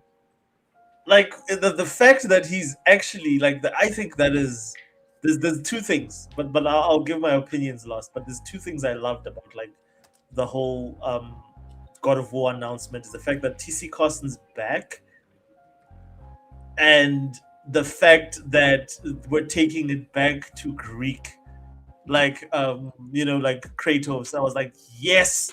But there's one thing that they're missing, and I'll talk to you guys about it. And I think it's a mistake from Sony, and I think they're short-sighted. Well, I don't think they're short-sighted. I know why they're not doing it, because of the guy, and I know that Luke doesn't like the guy. But like, I think that guy needs to be involved if you're going to be doing that. And he actually had something to comment on the announcement of the remake. Oh, okay. Yeah. I'm interested. Yeah. So You're talking Ken, about also the you said graphic? your rating would be 8. Before we get to Ty, you said your rating would be 8, right? Yeah, an 8. Yeah, a B And then what minus. is your highlight? Give me your game of the show, like the game that made you go, "What the fuck?" Project Windless. Project Windless. Okay. Awesomeness. Cool. Ty. So I think just from a production point of view and from a cadence point of view, especially for a show that was 1 hour long, they did everything right. They got the right amount of indies in there. They got the right amount of AAA titles. They got the right amount of AA titles that looked good as well. Even like when the speakers were talking about, hey, with the guys who make the third party stuff, I actually like that kind of content. I like seeing the people behind the scenes, and obviously not too much. And I think they did that really well. But like you got like legacy. Now from a game point of view, they had a Legacy of Kain. They had the old school stuff. They had Rayman show up on the PlayStation 1. Those are games I'm not interested in, but like there was a very strong presence of old school here. And Dead or Alive is another game. And listen, you're showing us a Dead or Alive game, but you're also telling us like, yo, there's a new game coming out too as well. So I really like the fact that they were focusing on the old school content. And then we talk about like games that are coming out soon as well. I think Control Resonant looked really, really good. And I know I've told you about how like I think this is Remedy's best chance to make a game that's probably gonna sell well enough, because I think it's very combat focused. The combat looks good. The guy can fly. The guy can like run up on walls and shit.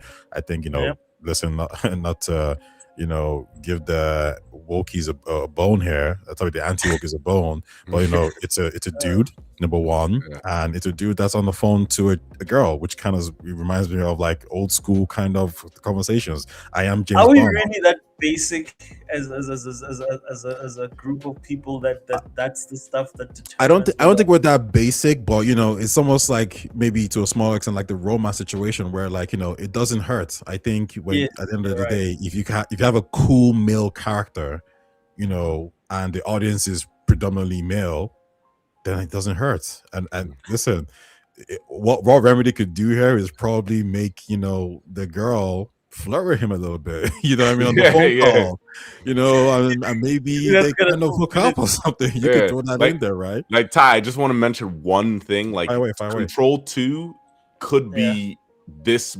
generation's Infamous. That was the vibe I got. Like it's very superhero. Like it seems like a superhero game when I was looking at it. I'm like, oh shit. Yeah, no. You're right there. It does have that kind of vibe, and it looks really good. Like I played the first Control, and I thought it was okay. And listen, the fact that you actually have a I didn't like a lot of things about it, but overall I thought it was okay. But okay is not good enough, right?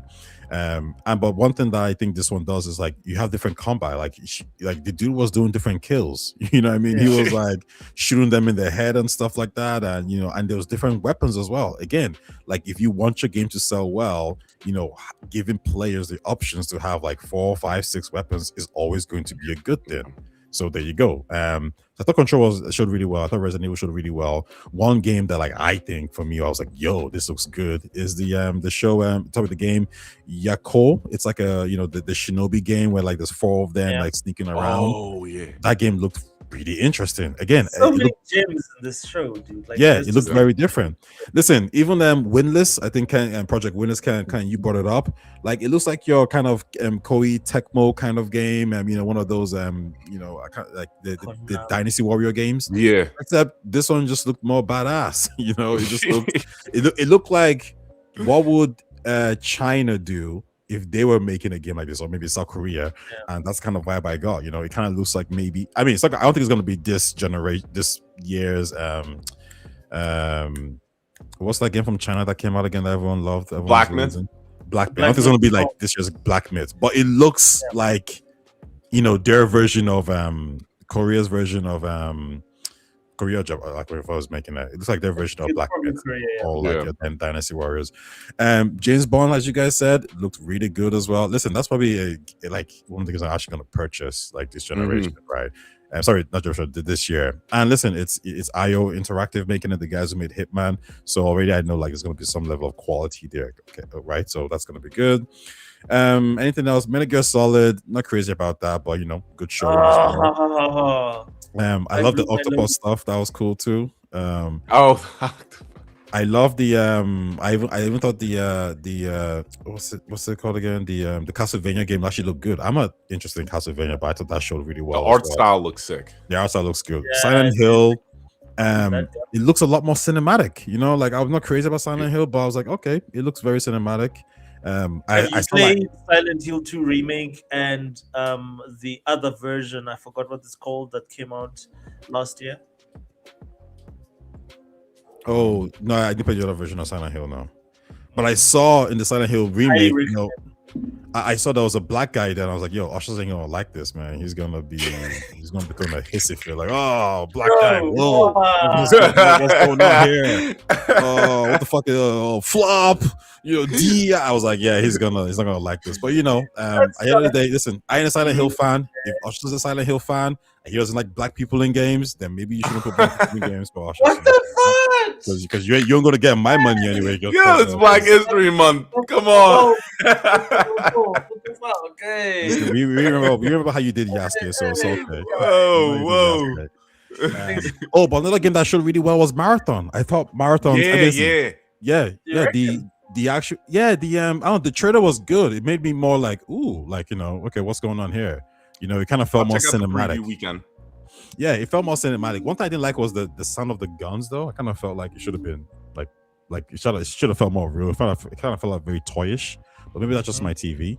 And so Marathon was good, and that was overall it. The token fighting game looked good. You know, the highlighted Storm. Yeah, they showed at first I was like, yo, Storm looks sick. Storm looked really good, and then you know Wolverine looked good. The other girl there looked good as well. Don't really know these characters. And then moving on to the God of War trilogy, I thought the whole presentation was sick. I really liked that, and you know he was very like charismatic with the way he was talking, to bring back like a, you know, like maybe to God of War fans a legend. I guess what I'm interested in is, are they going, when they say remake, do they mean God of War 2017 Ragnarok remake kind of vibe, or are they going to stick with the old school way of doing it and then remake that version? So in my thinking, and I hope they do this, because Jeffy brought this up as well. He said that he's not sure what they're talking about when they talk about a remake. He's not sure if they're planning to sort of like put the third person camera, which I think is a horrible idea. I don't think they should do that, because the whole thing about the original trilogy is how cinematic it looked. You would have, like, for instance, because it's literally a slasher. It's a what you call it? It's the same as like. Sorry, go ahead, Kenro. Is it hack and slash? It's almost like a hack and slash, but if you remember Fighting Force, the whole game is about you beating up a bunch of guys in the immediate area and then moving on to the next area. But what God of War, the original trilogy, got right was that it made that cinematic. So the camera sort of like not being behind Kratos, but sort of everywhere else. So like if you remember in the original trilogy, it was all about fighting titans or gods or things that are larger than you. So you would have Kratos walking into an environment, and then the camera would be overhead, and then you can see this big ass giant from that camera, and then Kratos is going there, and you have to fuck that guy up. and then you get such a nice aerial view coming through as you're walking, like maybe through, like, let's say a stairway, a passage, or a bridge. And then to me, those are the moments that made God of War so cinematic, because the enemies were larger than life. They looked huge, they looked bigger. The moment you attach a camera on a third person, everything is from that person's perspective. You no longer have the overall world view. And that is my issue. That has been my problem with these new God of Wars, that they don't feel as epic. You don't feel like you're part of like a Greek myth or a legend. I don't know how you guys feel, but I really think that if they're gonna remake these games, they need to stick to that original vision, which is this one reason. Boys, That I one gotta reason. go. I gotta go, Okay. boys. Sure. No worries. All right, y'all all are right, awesome. all right. Have a Thank good you, one, thank you and for giving us. Glad you had happy to have your. happy Valentine's. For some of You us, too. starting early. All right, Cheers. cool. Someone's All right, gonna now. booty call. Oh, all right, look, all right. Tell us how it Bye goes. bye. Enjoy. You got protection, bro. So I get what you're saying with the God of War kind of situation. I don't know if they're gonna do it the way you're saying it, because I think they're trying to get close enough to it. So I You don't think they're think gonna do it so? like God of.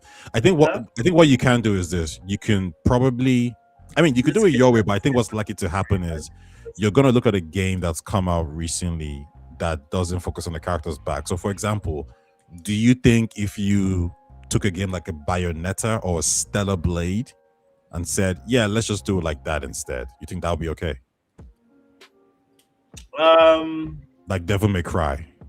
Yeah. Like, you think that the camera angle of those games would be like better suited for a remake? No, like I know, dude. Like, I want that original. Like, there's nothing wrong with the original like camera, dude. Like, why do you want to change that? Yeah, like this is what I'm thinking, because I played reverse. I got introduced to God of War with PlayStation 4. Oh, I wow. loved the God of War 2018 and Ragnarok. So I didn't know shit. Wow. Then seeing those, I always knew about God of War because the 360, because that was one of the games I always wanted to play. But knowing how it was originally designed, it would turn me off if they did something other than that. Like, if this is not a Dead Space kind of remake, I will be disappointed. And I didn't even play the original God of War, but I want to play the original God of War, but a remake version of it. So I'm looking at the game now, and there are moments where the camera is really kind of on his back, not like in the new one, but like it's kind of like your typical Stellar Blade, Devil May Cry kind of version.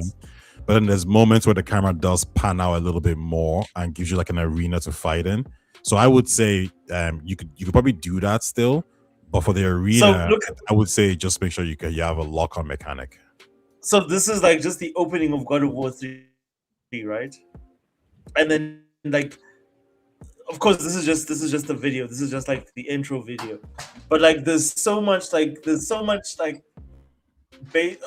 as opposed to like the latest sort of like God of Wars that we've gotten. There's so many moments there that just look inspiring in terms of being cinematic. Okay, there's Hercules. I don't know why the video is so staticky. Is it also just very breaky on your side? Yeah. Well, I mean, I can see here on my other side of the screen. Like, I see. Like, what he was doing was larger than, like, he didn't do any of that compared to the new ones. I know exactly what you mean. Like, the dude is fighting a Titan, and he's just scaling the Titan. Everything, everything. Yeah, this is really dope. Let me see if I can't get a better one. I don't know why video. Like, it's just such a different sort of. It's a very different game. This is why I say that people that didn't play the original trilogy don't understand God of War. It's a very different experience to what you get if you have a third person, behind you, and then it's sort of doing stuff. I think that is a very, very different.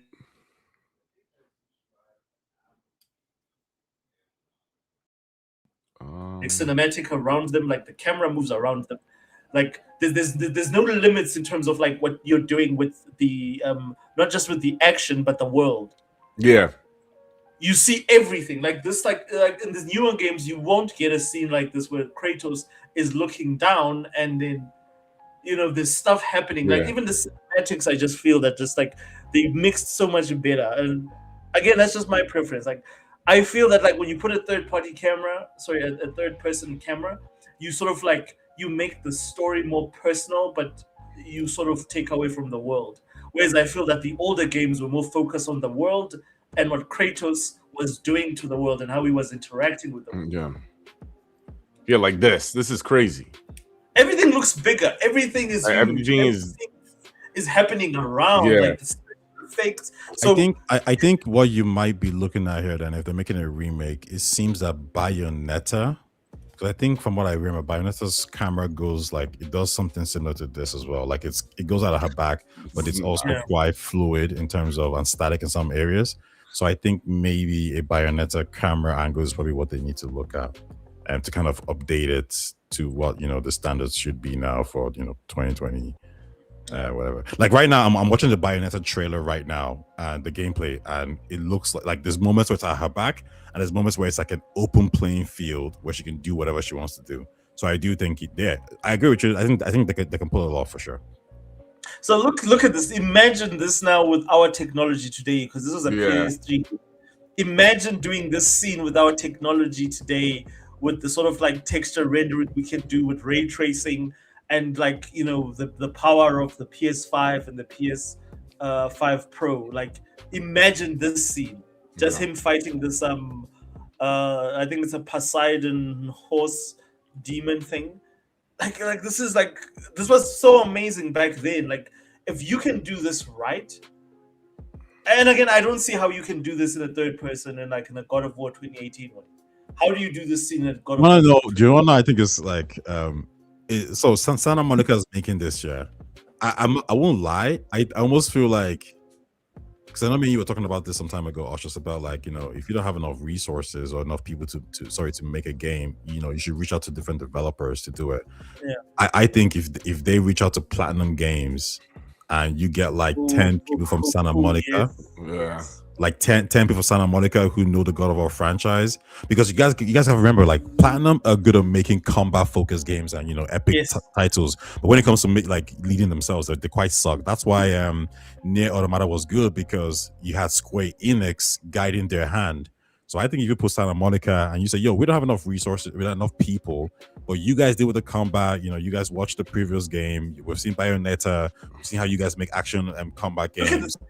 I think you can do it.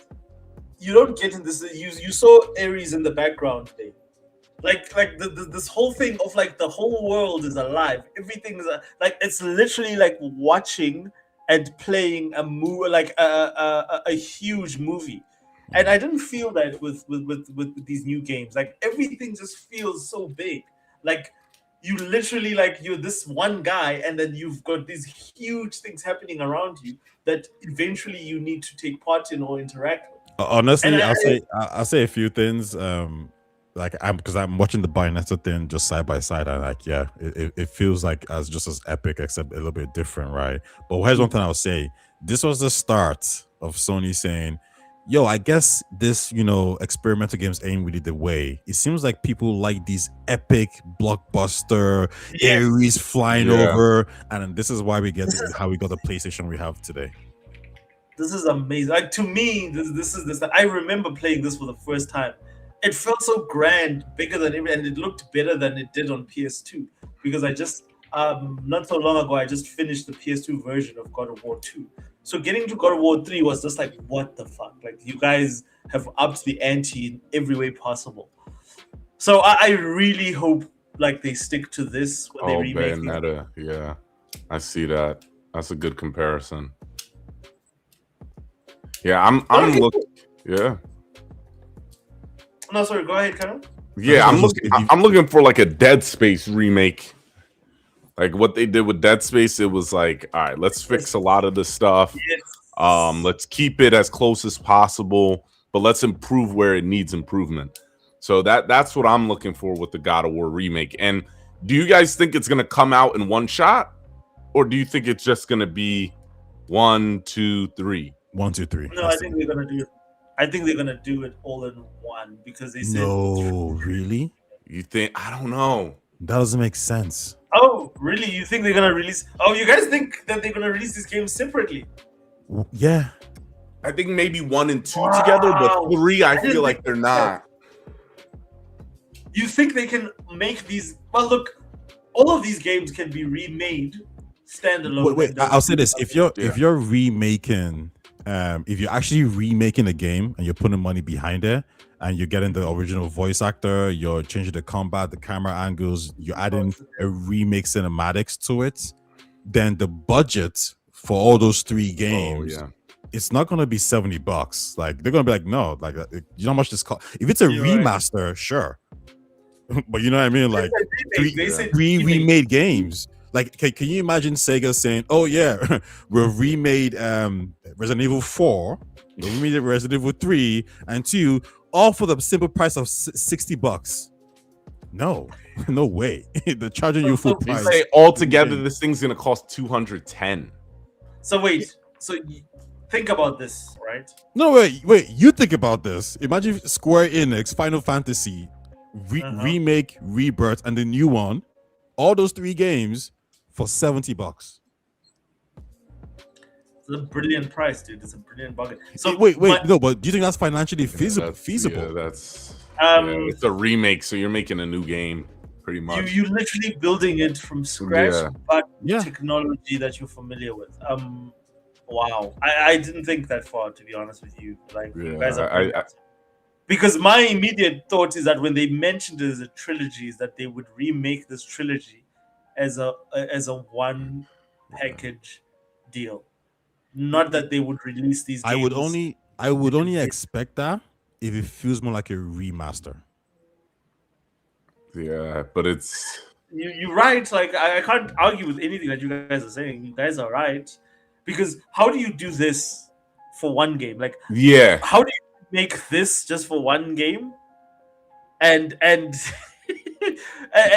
then this is part of your well let me put it to you as a God of War fan.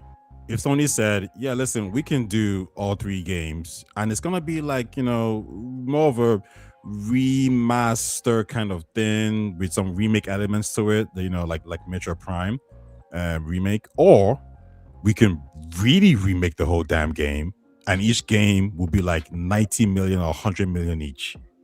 So you get 3 remake games, but it's all $70 each. Would you prefer that, or would you prefer a lower budget game that's more like So let me ask you this question.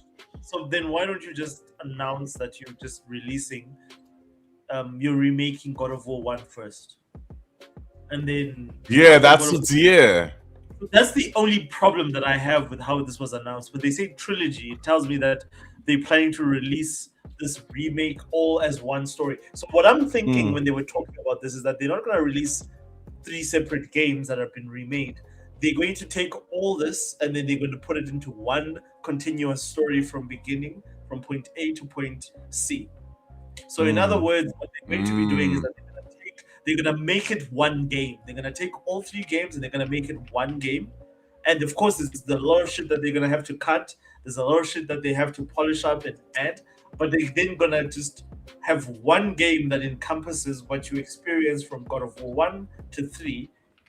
And then that's going to be the remake. That's going to be the trilogy. They're going to put everything all in one game. That's what I'm thinking. I'm not thinking that they're trying to remake each game on its own. So imagine, for instance, the Resident Evil remake. What these guys are saying is that, okay, cool, we're going to do all 3 of the first Resident Evils, Resident Evil 1, 2, and 3, all in one game. So in other words, you're going to get one polished experience that takes you through these things. However, we are going to make it something that's a little bit more concise in the sense that if we have to cut stuff out, that's fine, but we're making it one game. My only it's not gonna push back really, it is what it is. I'm only saying that then when I think of a remake game, I think the highest tier we see is Final Fantasy remake, right? Because it's different combats, different everything. right? And I It's a think different game completely.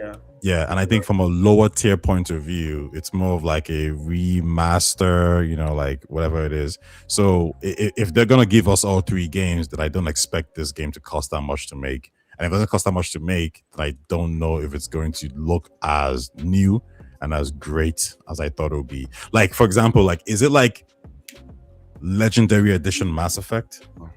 No.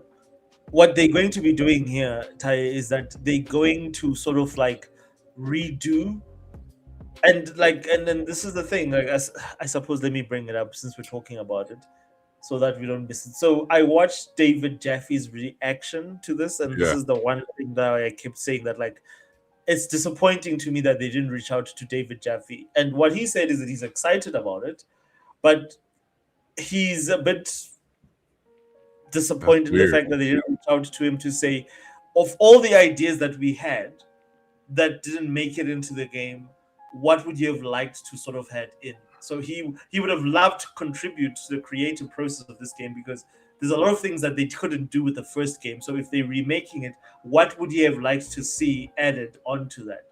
So I think his contribution would have been priceless when it comes to the Supper trilogy. But what I'm thinking they're making is, because again, to your point, it's just too expensive to remake all these games as a standalone remake. God damn. I think they're remaking the games. When they say trilogies, that they're not going to do the Mass Effect thing. They're going to remake one game. They're going to make one game with the base graphics, base engine, and everything, and they're going to tell the story of Kratos over the 3 games in one game. That's what I think. And this is a. Could we assume this is a PlayStation 6 game? Nah, I think PS5. No, it's gonna be on PS5. It could be a PS6 optimized release, yes, but like I think it's gonna be a PS5 and PS5 Pro. Because there's a lot of game, dude. Like, there's a lot of game when you talk about God of War. I don't see them, to Ty's point, I don't see them remaking each of these games in a trilogy as a remake, because it's just going to take way too much money. Look at, like, for the fact that like they had to remake the original Last of Us, and then they had to remake Last of Us 2, which was already almost polished perfect separate. Yeah, but I guess that's what I'm saying, like, because obviously my take was more like leaning towards what Final Fantasy is doing. But like, if Sony's trying to remake this God of War games in the same vein as the Last of Us remake, then look at this. Then I guess what we can expect is just better graphics, and that's kind of it. Yeah, I think they're trying to do more than that. And I think that they're gonna make it. If I'm just like logically thinking about it now, after we've had this conversation, I think they're gonna make it one big ass game. Okay, fair enough. Yeah. Because it's technically a remake, so they are free to do different things creatively. All right, so again, like it's unfortunate that I don't have Loki here, because I know that he feels very differently about like creators who have not worked in the industry for a while. But I wanted to understand from you guys, do you think David Jaffe's contribution would have been important in making these games? Because he's not involved at all. He didn't even know about it until they announced it. No, I think it would be cool if he was involved.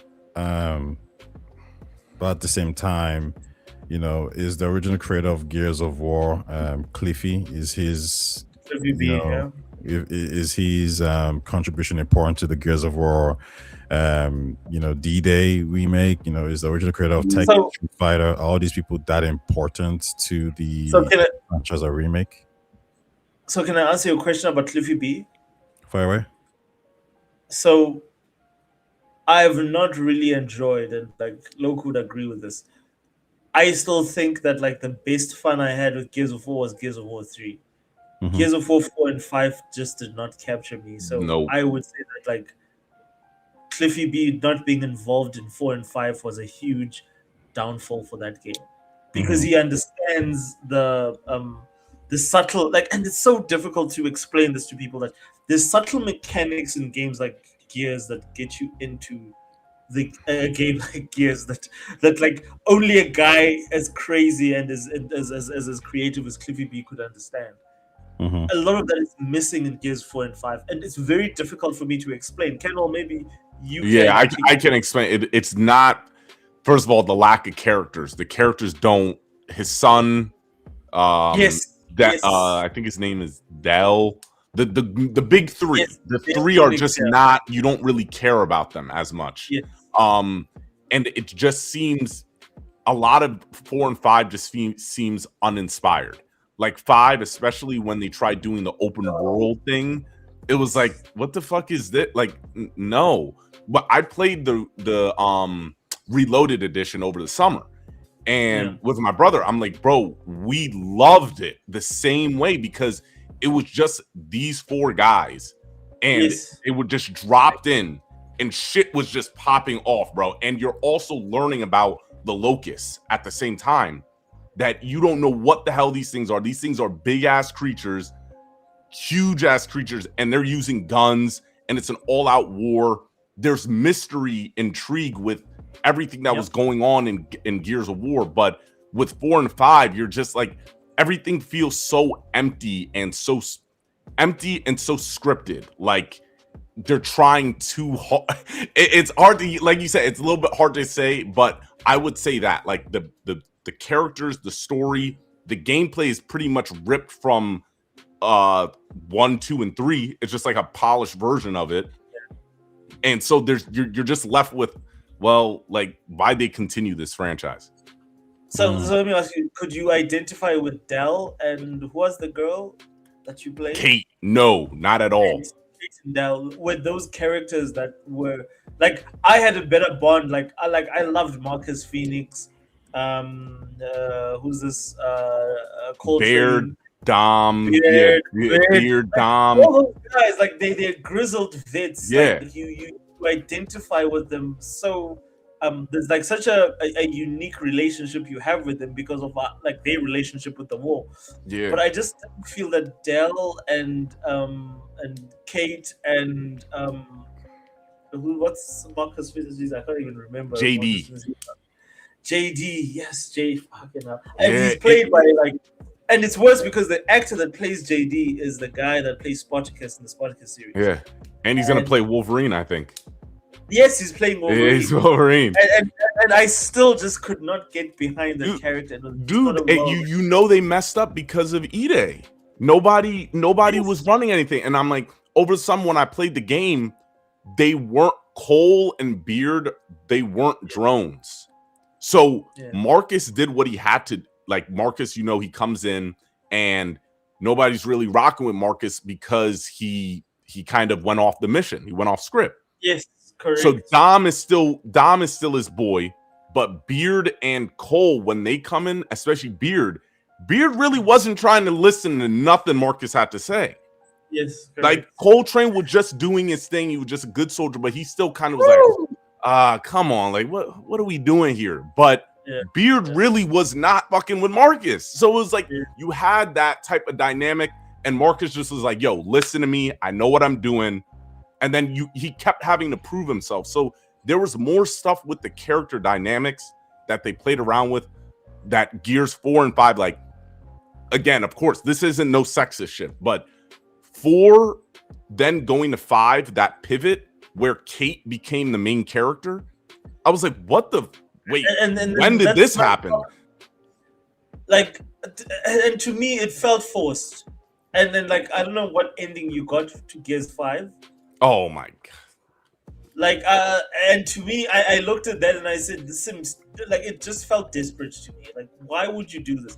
Why would you force players into this sort of ending where they have to choose between the main character from the first game and the friend character that you just brought in this game? Like, it made no, like, I just didn't understand, like, why? Like, because so Taya, if you don't have context for what we're talking about, and I'm sure people have played and finished this game, is the Gears of War 5 forces you to choose between Marcus Phoenix's son and his best friend in terms of who dies and who lives. and you're choosing this because you're the girl who's Kate, like Yeah. do this, like And mother. again, JD was the main character. And JD is the main character who's Marcus Phoenix's son. And like even like when I chose JD, right?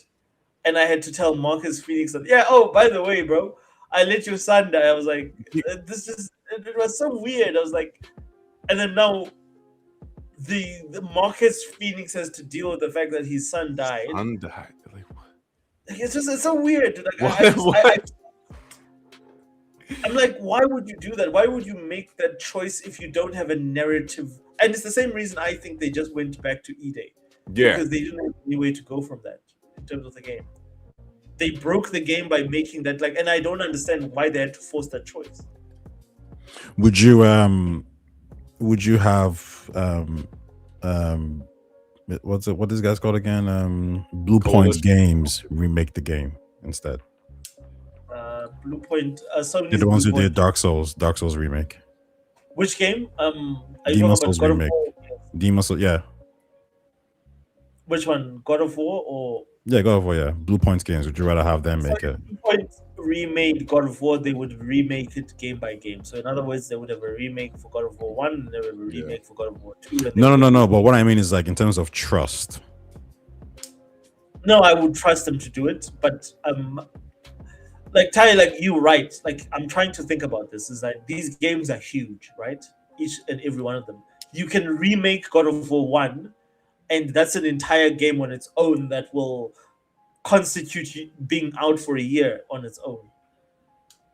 And then you use the same engine to make God of War 2 and 3.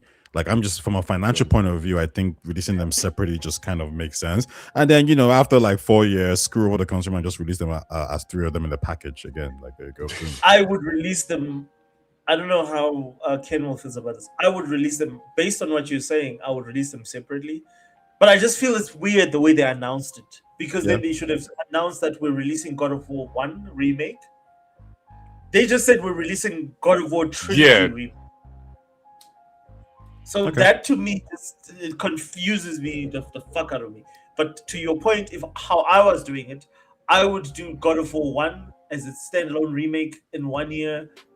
And then if that sells, which it will sell like hotcakes, then do, finish the work on God of War 2 and then finish the work on God of War 3. And each of them get their own separate year. It grosses more money for Sony that way than releasing them all as one package.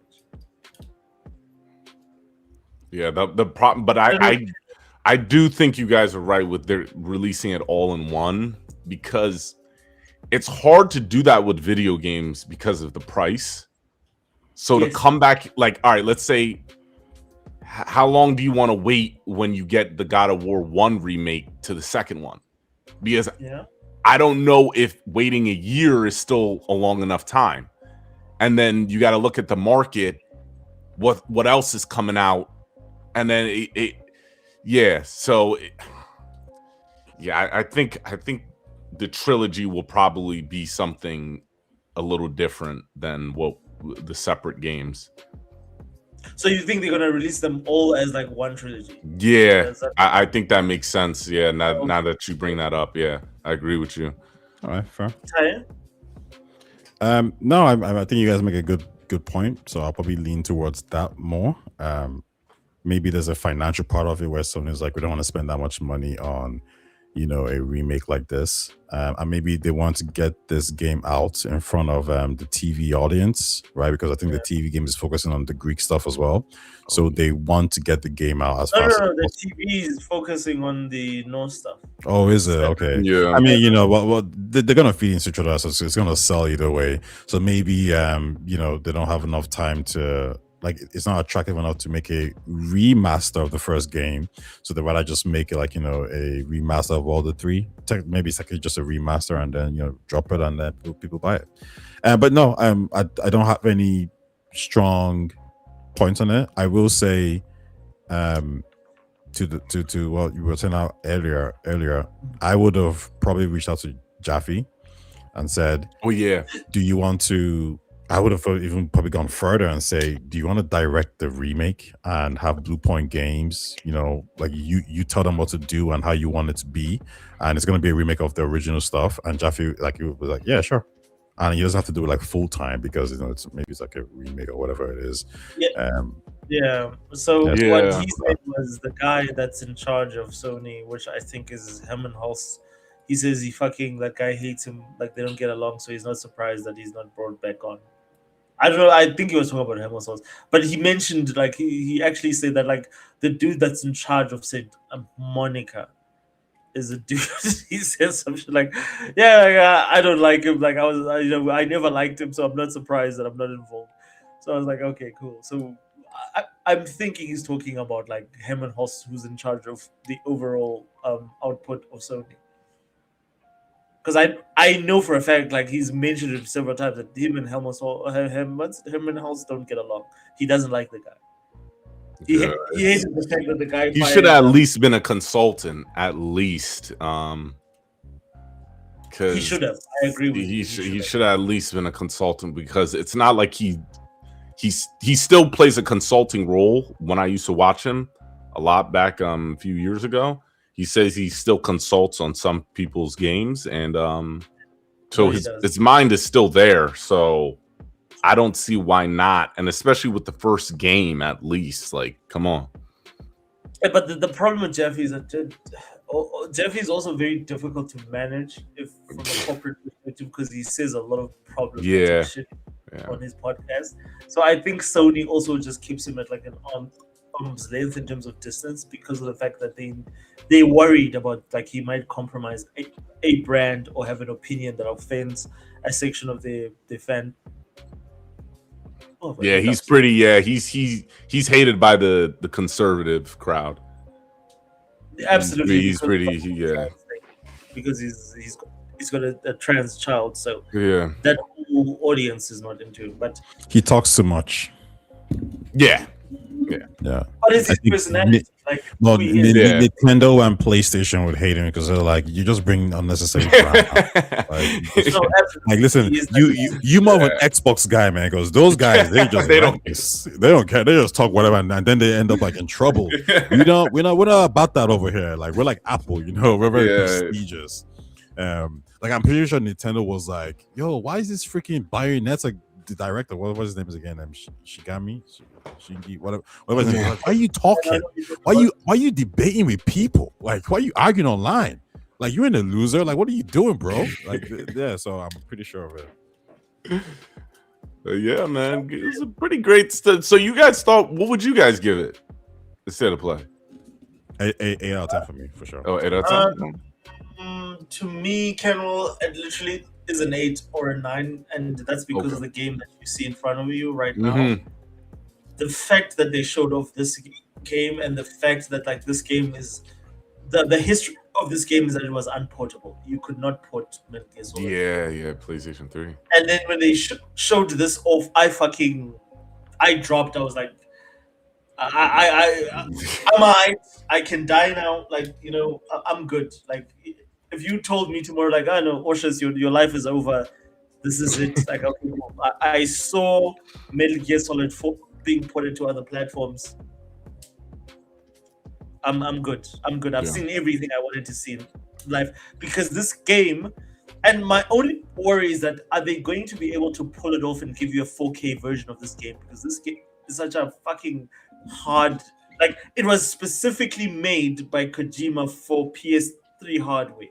So for you to port it, you need to overcome all the problems of port. And I don't even know what engine they're going to be using for this game, because this was pre-Fox engine. So I don't even know, like, so they probably have to rebuild the game in a different engine, or if they port it, they have to polish the engine in which they created the game, which both are very challenging. And I would love to know exactly what. I'm going to watch the documentary of how they ported this game, because it's one of those games that was impossible. Everyone will tell you that if there's one game that was impossible to port, was Metal Gear Solid 4. And I said to Ty that I'm going to pre-order this game just by the nature of the fact that it exists. But yeah. This is such a like. Isn't this the one that came on the PS3? Yeah. Yeah, PS3. And this is kind of like something I said when we were having this discussion about how back in the day is consoles were very, very different, and I was like, yeah, but there was no need for them to be different, right? So now even this PS3 like game that was like, well, only the PS3 could do it because it was so unique. It's like, well, no, now it's on the PS5 or whatever it is, so we don't need these consoles to be so different. It's actually probably better the way it is right now that they all use DirectX, so all the games are just easier to port. But anyways, that's a separate talking point. That no, absolutely you're right. Like, this game was made in an era where Xbox architecture and PS3 architecture was completely different day and night, and there was a lot of power in the PS3 architecture, but very few studios could actually take advantage of it. So, just porting games was a nightmare. Whereas the Xbox was much easier to develop for, which is why the 360 was so successful. A game like Metal Gear Solid could only be made, this is what Kojima said, it could only be made on the PS3. He's one of the few people that could take advantage of the power of the PS3. And even the way the game... Because the games got better at the end of the generation. But I see, I would say he's lying. The truth is he's lying. Why would you say lying? These guys as well, Infinity Ward, was it them? No, Respawn said Titanfall would only work on Xbox, and then it was able to work somewhere else. You had this developers say like, oh, the Nintendo Switch, the guys who made them, they helped them with the Silent Hill remake. They said like, oh, we're making a Switch game. Oh, it can only work on the Switch. Like every time developers say this can only work on the platform, it's because they're lying. They're lying. No, he wasn't lying. He wasn't lying. If Kojima had to release Metal Gear Solid on the Xbox, it would come out on the Xbox. There is no, I can't make this product because it's an Xbox. No, like, again, he's on record talking about, like, we thought about making a version of this game for Xbox 360. But he said that, like, we looked at logistics for one. It would take about 6 discs. Yeah. Because, again, this game was released on Blu-ray, which was a brand new format. And Blu-ray was exclusive to PlayStation 3. And so he says that if we had to make this game in terms of logistics, it's just impossible. Because you're going to have to make this game over 6 discs. And then you're going to have to, like, literally spend as much time as you spent creating the game on PS4, porting it into those 6 discs. Wait, what's the what's the name of the game again? Metal Gear Solid Phantom. Yeah, just say Metal Gear Solid 4. Okay. It's a really very unique game. Like, there's nothing like it on the. Even when have you played Metal Gear Solid 4? No, I haven't played it yet. So if you played on the PS3, dude, even the way that the game works, after every single level that you finish, you have to sort of like have to load. It's a very unique game, and the opening. Like, yeah, so I'm like, because I did look at this before. Okay, so here's the qualifiers. Number one, you're right. The storage limitations would have been a problem. However, I would say, actually go on. No, I've got nothing else to say. Just like the game was like fucking super hard. Because they released Metal Gear Solid 5 on the Xbox, but they never even thought about porting Metal Gear Solid 4. Because of the fact that Hideo Kojima himself said, like, it's a stupid mission. It's a silly errand. So here's the stance. So Lost Odyssey came out on the 360 and had 4 CDs. Blue Dragon had 3 CDs. Final Fantasy had 3 CDs. LA Noire had 3 CDs. Red Dead Redemption had 2 CDs. But Metal Gear, so that you're like, okay, well, we can't do multiple discs. Number one, it's just not true. You can't do it. So that's number one. He didn't say you can't do it. He said you would do it in 6 discs. Yeah, but we've seen 4, so it's not. Yeah, but we've seen 4, so that's number one. But number two, the thing here is that what Kojima also said is that that they focused on the PS3, so they built it with the PS3 in mind. Yeah, that's exactly what I said. Yes. Yeah, it's but like, made why, for that architecture specifically. yeah. So because if you're gonna make something for a specific architecture, of course it's gonna be hard to port it over to somewhere else. But like they Exactly, can do that's- it. Yeah, but yeah. it's hard to port over to somewhere else. It's just harder. Doesn't mean it's impossible. No, it's like, dude, the point is for you to do that, it would strain your resources so much that, like, does it constitute you doing it in the first place? Which is Yeah, why but they like, never did. Kojima also said that like he didn't want to split the resources to make it for 360 as well. Like he wanted to focus on one product, and I think he's kind of like that kind of old school guys. You got to remember, these Japanese guys, they're very, very different. They have more power, right? So they're more focused on what they want to do. There's a reason why Persona. So I think someone has mentioned this before. When Xbox wanted to build a relationship with Sega, it wasn't as easy as like, oh yeah, so bring Persona. They're like, Sega's like, you gotta go to Atlas. Like those guys have freedom to do what they want to do, so you have to court them, and then that's what it is. So Kojima had a lot of power, and you said you could make an argument that the reason why Konami got rid of him was they were like, yeah, you have too much power, because if we tell you to do something, you're gonna say no. I mean, I'm just like, saying that could be, yeah, but I like Metal Gear could have come. Just the resources just wasn't probably there. And if Xbox was like, hey, listen, can you port it over? We'll pay for the port. I guess they'll be like, yeah, sure, why not? So the idea that like it can't happen is not true. Like the license, like, I mean, Sony paid to or helped pay to make that game, so that's one other reason at the time that, like, they couldn't do it. But I'm saying to you that it's the sort of port that if you go back to that specific time when that game was made, it was and everybody still maintains that it wasn't important. It's the same reason it wasn't ported easily, because if you think about it, a lot of the games that have been released were ported to other like remaster collections and whatever in the 360 and PS4 era, but this game wasn't. Mhm. So I'm just reading here now in terms of like the key reasons. It says formal exclusivity and contract. Contrary to fan assumptions, Konami never signed a deal with Sony to keep Metal Gear Solid 4 locked onto the PlayStation. So in other words, they didn't have to have it as an exclusive, right? It says Kojima's choice. The decision factor was Kojima himself. He simply didn't want to port the game to 360. It was confirmed in the Ultimate History of Video Games Volume 2, which revealed that Kojima's unwillingness was the only real barrier. Technical consideration. Metal Gear Solid 4 was deeply tied to PS3's cell processor, and that's the problem. And that's why I say that it's an impossible port, even to a PS4, is that the architecture is just, it requires a lot of work. No. I agree, but my point is, if Metal Gear Solid 4 still would have been made, with that, like the only reason why it is what it is not because of the cell processor. Like, unless you can show that, like, well, because of the cell processor, they were able to make it open world.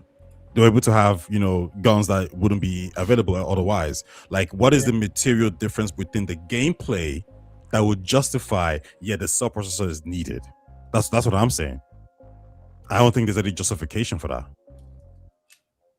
I think Sony just chose a cell processor that was powerful, yes, but it was different. And that difference hindered the ability for it to be ported to somewhere else. Yes, but I don't think absolutely. that. But I don't think that cell processor materially made the gameplay or changed materially. No. I'm not talking about gameplay. No. It has nothing to do with gameplay. It's just the technology to make the game. Kenwell, what's your take about the Kojima thing? About Metal Gear Solid 4 and being finally ported to other consoles? I do think it's impressive because I have heard about those games being hard to port over, the PlayStation 3 games. So I'm not sure, but I do think Kojima is right in this, because there's a lot of games that have taken a long time to get over to this new generation. So I think it's very impressive, and it gives me more hope for some of the games that I didn't get to play on the PlayStation 3, like Infamous. I'm excited to see more games coming back with that. Like Sly Cooper, I didn't play Sly Cooper. So yeah, I hope we get more of this stuff. I'm gonna wait until I have like a year off and I could just chill and do whatever the fuck I want, so I could play the Metal Gear series, because I never really played them. So this is really dope news with that. So yeah, I'm happy for you, man. Yeah, man. Like, I mean, like, I'm just thinking here in terms of like what Kojima said. He said that like, in terms of his reluctance to port the game to the 360s because of the fact that the hardware would have required a significant rework. So they would have to literally sort of rebuild the game, which is probably what they're doing for the PS5 version of this game. Is they have to literally rebuild certain because just go. Anyone that's interested in the subject, chat, go read up on the cell architecture and how complex it was for you to just make games on it. Like even third-party developers struggled just to port a game that was like for like from Xbox to PlayStation, to the point that the ports to PlayStation always came off looking weaker than their Xbox. Phantom is 5H, says, okay. Yeah. No. I mean, to be clear, I agree with that. I'm just disputing the fact that like they needed a cell processor to make this game in the first place. I don't like. No, that's not true. No, they didn't need the cell processor. It was Kojima's choice, and because he committed to making the game on cell, he just understood that making it elsewhere, choosing an engine, he could have chosen like Unreal Engine 3 to make the game, which would have made it easier to port. But he chose to make it specifically PlayStation 4, which again, reverse engineering that process was insane. Even to PC, it was insane. So unfortunately, that's why we never got this game, and that's why I'm looking forward to seeing it again. Okay, cool. So, anything else on Konami's output at the showcase? No, no. I got nothing else. No. Okay, so outside that, is there anything else that you guys want to point out from the showcase that stood out to you that you're looking forward to? Let me see. I made a list. No, I think we covered them. John Wick was the only one we didn't really touch that much. John Wick. I'm just not sure what is coming up. Let me see if I can't get the separate trailer. What did you guys think of John Wick? Let's talk about John Wick. Immediately when I saw it, I lost my fucking mind. Like I was just like, how long did it take you guys? This is the easiest money ever. Yeah. John Wick video game. Like, what the fuck took you so fucking long to do this shit? Like, dude, I love the people that are making it because it's Saber Interactive. Yes. And so Warhammer Space Marine 2 was so fucking like how like the animations for that, the gunplay. They said they're gonna. My original thought for developers that I think who like I would have put my hat in the ring for was the people who made Sifu. But they were like, they're taking inspiration from Sifu. So I'm like, yeah, it makes sense. You got to give it to a bigger team. But I like how they said they're going to be taking inspiration from games like Sifu. Because it's not just a gun he's using. He's going to be using the environment, the hand-to-hand combat a little bit. So I'm interested to see how they're going to deal with that and how much depth they're going to go. Because is it going to be something like Punch, like Spider-Man almost, where the meter fills up and then you do an execution with the gun? But that would be kind of lame. So I want to know what system they're going to do with transitioning from gun to hand-to-hand combat. Mm-hmm. But it looks so awesome. It was like I was just like I was like a kid. Like I was like when I saw this, I was like, this to me made this show a 9 out of 10. Like immediately I was like, I don't care. Like you guys showed me John Wick, and then when I said Saber Interactive, I was like blown away because Saber Interactive, like for me, the consistency of a studio is important. Saber made the Crisis trilogy remakes or remasters. They've made so many other games that are like very solid. Just go look at their history. I'll tell you now. I'll actually get a list of Saber Interactive games, but they're a solid studio. They like us. Also from, I think, Russia. They're in Fort Lauderdale as well. I get a little confused with the teams that Saber Interactive is a part of because I know they're in Florida. There's a team that's in Florida. Yes, they've got an American team, but like a lot of them are also in Central and Eastern Europe. Okay. So I'm just looking at the games that they've made. I'll start with the most recent ones. So they did the John Camp. I don't know if you guys are film fans, but like John Carpenter is one of my favorite filmmakers, and they're making a game called Toxic Commando, which I've pre-ordered already. Jurassic Park Survival, I've not played that. Warhammer 40k Space Marine 2, fucking 8 out of 10, easy a 9 out of 10 game, depending how much you love that. They made the Evil Dead game, which I enjoyed for a multiplayer game. They ported The Witcher 3 to Switch. They made the Crysis Remastered series, which again, solid fucking games. SnowRunner, brilliant fucking series if you like complex driving games. World War Z, another game that was a good one. Very good. God Mode, I've not played. Inversion was a little bit way earlier, 2012. Oh yes, Inversion is it's like a Gears of War type game that they did back in the day. And if you go back to 2011, they did the Halo Combat Evolved port. Time Shift, if you go back to 2007. And then Will Rock was a first PC game, which I still remember.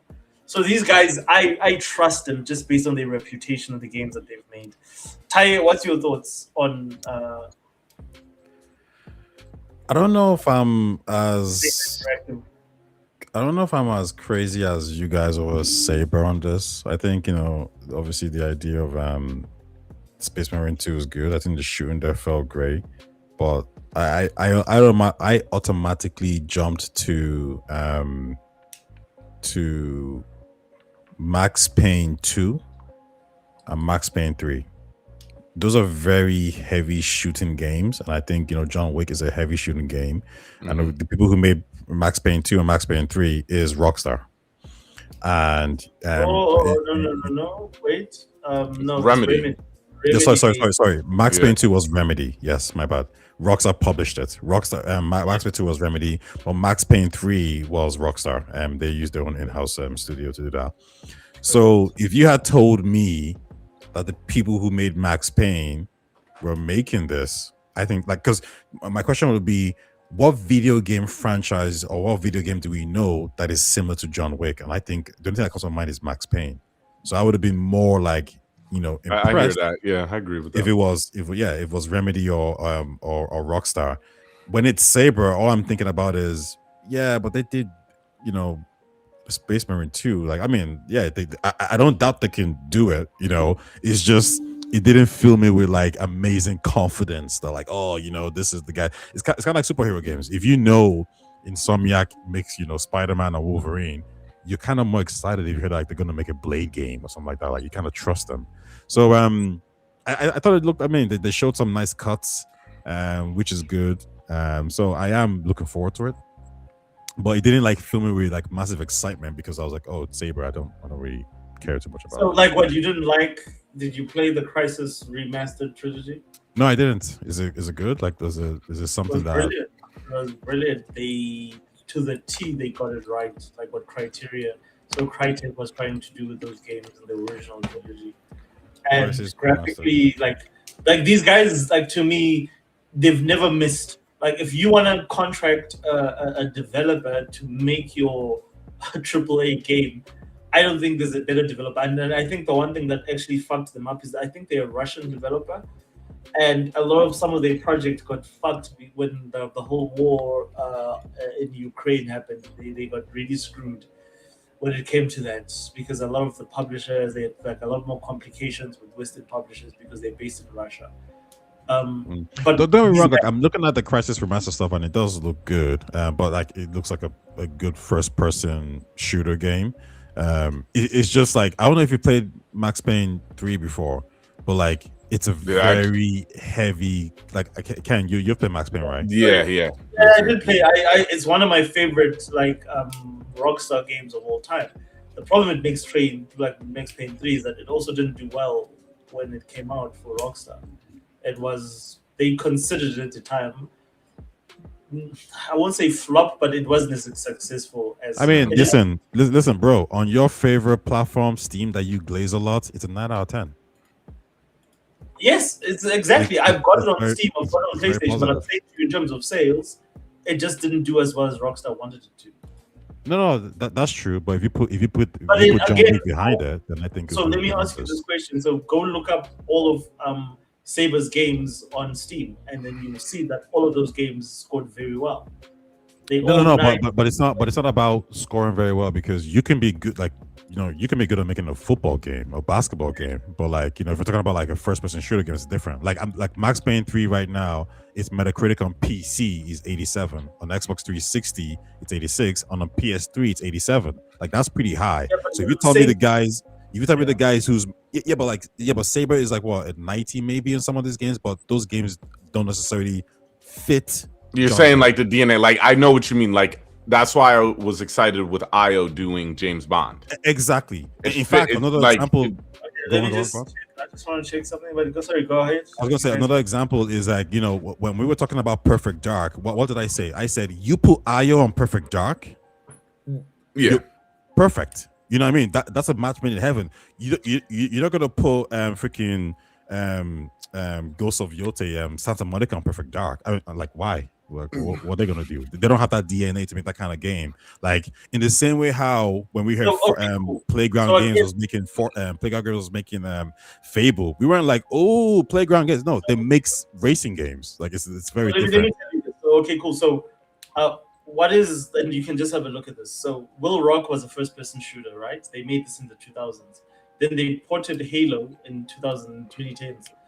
In the mid 2010s, they did Halo Master Chief Collection. They ported that, right? That was supposed to be trash, but go on.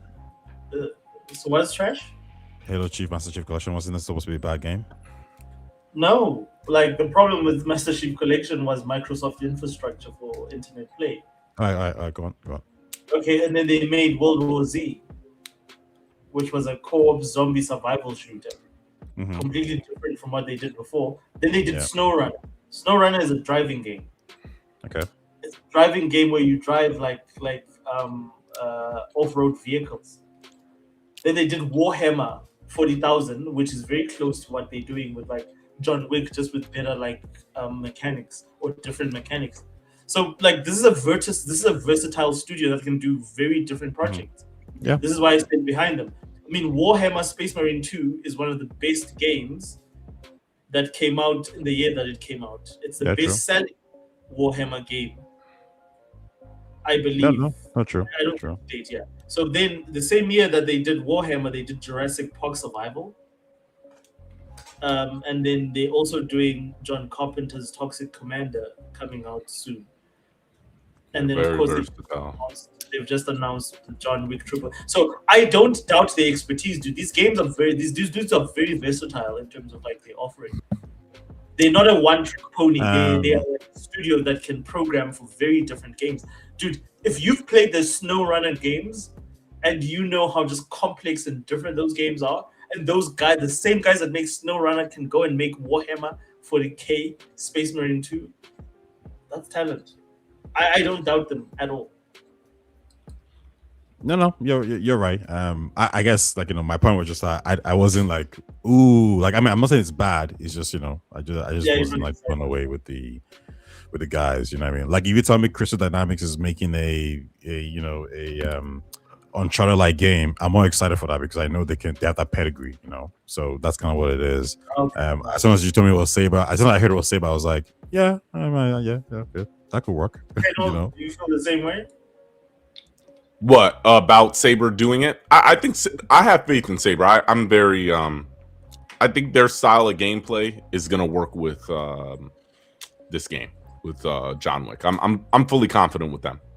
I would say that I think the guys who made Space Marine 2, like they showed like they can make a really good shooting game. Yeah. My only question then would be, is it the guys who made Space Marine 2, that team that's making it, or is it the team that made one of those other games that you were talking about? Because I think the team is important. I think they're gonna go all hands on deck with this, and they're gonna put everyone. But isn't Space Marine 3 coming out? Because I'm pretty sure the team making Space Marine 2 is making Space Marine 3. They don't have time to make it. Yes. See, like what's weird is what's it called? On LinkedIn, the CEO at Saber Interactive, his name is Matthew Karch. When I go on LinkedIn, it says Fort Lauderdale, Florida. and then he reposted it. So I think it's the Space Marine 2 team. But Okay, I'm like they're doing a lot. I saw this here. It says Jesus Iglesias is the game director for it. And I guess my question is, who's the creative director? Because they saying that like, hey, maybe it's Saber Madrid or Saber Porto that might be leading development. So the question is, who's Jesus then? Now you're asking me very specific. I don't know. Like, I'm not that deep into those guys that I would know the guys that make the games or that work on the teams. Like, unfortunately, no, I can't. I have no answer for you. They all responsible. Okay. I don't know. We'll Can see, you guys know? I'm trying to look it up right now.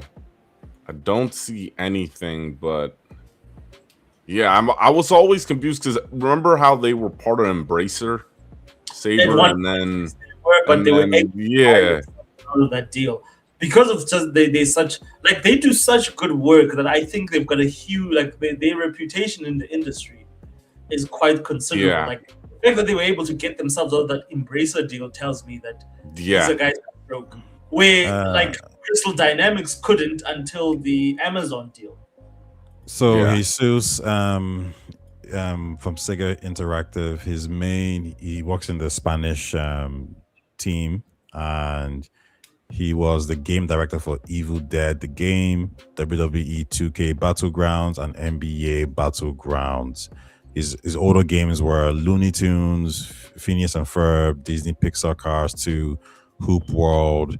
Yeah, I'm not like crazy impressed. Like I'm not saying it's going to be bad because obviously he can leverage skills and technology from the wider Saber team, and the game does look good. Like listen, I'm looking at it right now. The game does look good. So I ain't saying nothing. It's just what I'm trying to say is that the excitement isn't the same, because if you told me straight up that like, yo, guess what? For BioWare, we have this team, like Team A was going to make Mass Effect 4 Andromeda, I would have said hell yeah, but they gave it to the B team. Yeah, and the B team in Andromeda.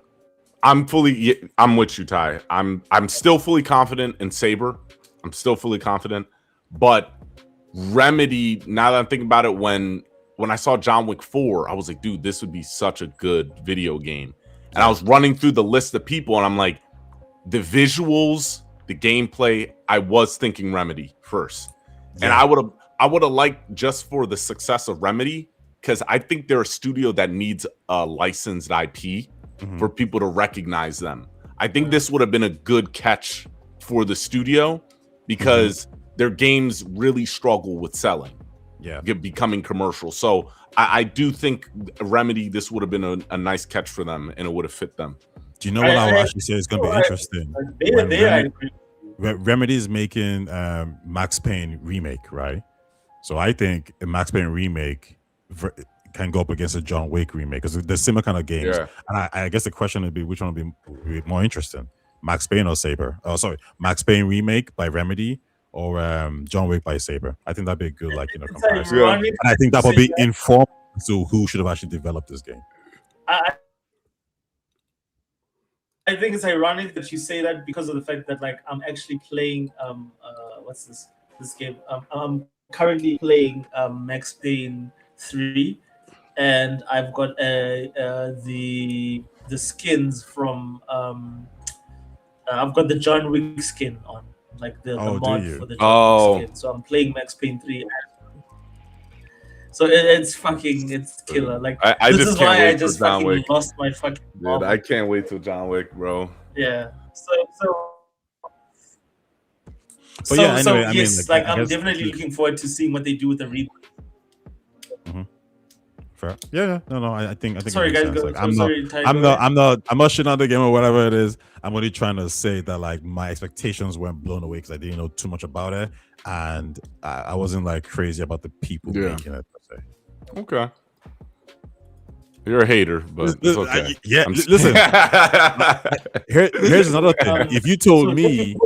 If you told me that IO was making this game, I might even be more like excited for it. I think IO can with the James Bond thing and say like why are you guys so curious? Like, Why are you guys so confident in IO Interactive? Because they made Hitman. IO Interactive made some ass games. They made the 360 era. They made like some of the most ass games that you could get with those games. What the fuck was that shit with the two dudes, like the two redneck niggas, like Kane what Lynch. was it? Kane and Lynch. Kane and Lynch. Yeah, I think it was. Well, was that game bad for shooting? Like, what was that? Those game games bad were ass, bro. Like those games were for? ass. Yo, That was Kane the and third-person Lynch. I shooter. remember that. Yeah, Holy both shit! of those games were fucking ass. Like everybody loved the first game for some reason. I thought it was ass, and I thought the second game was even more ass. No, I mean, listen, you might. I mean, You guys you're probably remember right those there. games? Yeah, I I never remember. I played never played them. I remember. I remember them vividly because I was always trying to pick them up. I would always go to GameStop and see and go like, should I get this game because it's co-op? And then I would just put it down and go like, nah, because I didn't like those characters. Those games were so ass. Like I've never like I did not enjoy anything. Like I was glad that they went back to Hitman, or I don't even know if they made the original Hitman or IO. But like I remember them specifically for those games, for those Kane and Lynch games, and those games were just like colossal, just bullshit. Like they reviewed badly. They just the first one was received well, but the second one was just was bad. But I didn't even like the first one. I don't know if you guys played it. Did you play Kane and Lynch? Right. No, I never played it. But I did see it. I saw the trailers. I considered purchasing it, but yeah, I just didn't have time. So have you played the Hitman? Did you play Hitman 1 or 2? Like in terms I played one of them UK. for a little bit, yeah. And Fuzzy my thing is that like he's never seen a John Wick movie. Yeah. Oof. What? You got to get on that. You Well, have no to get problem. on that. I'm on a Keanu Reeves tip right now, and I'm just rewatching like reactions to all the stuff that he's done in the past. And he's got a very interesting body of work. But anyone that likes Keanu Reeves, please do yourself a favor. Never watch. Who's this guy? Blah, blah, blah.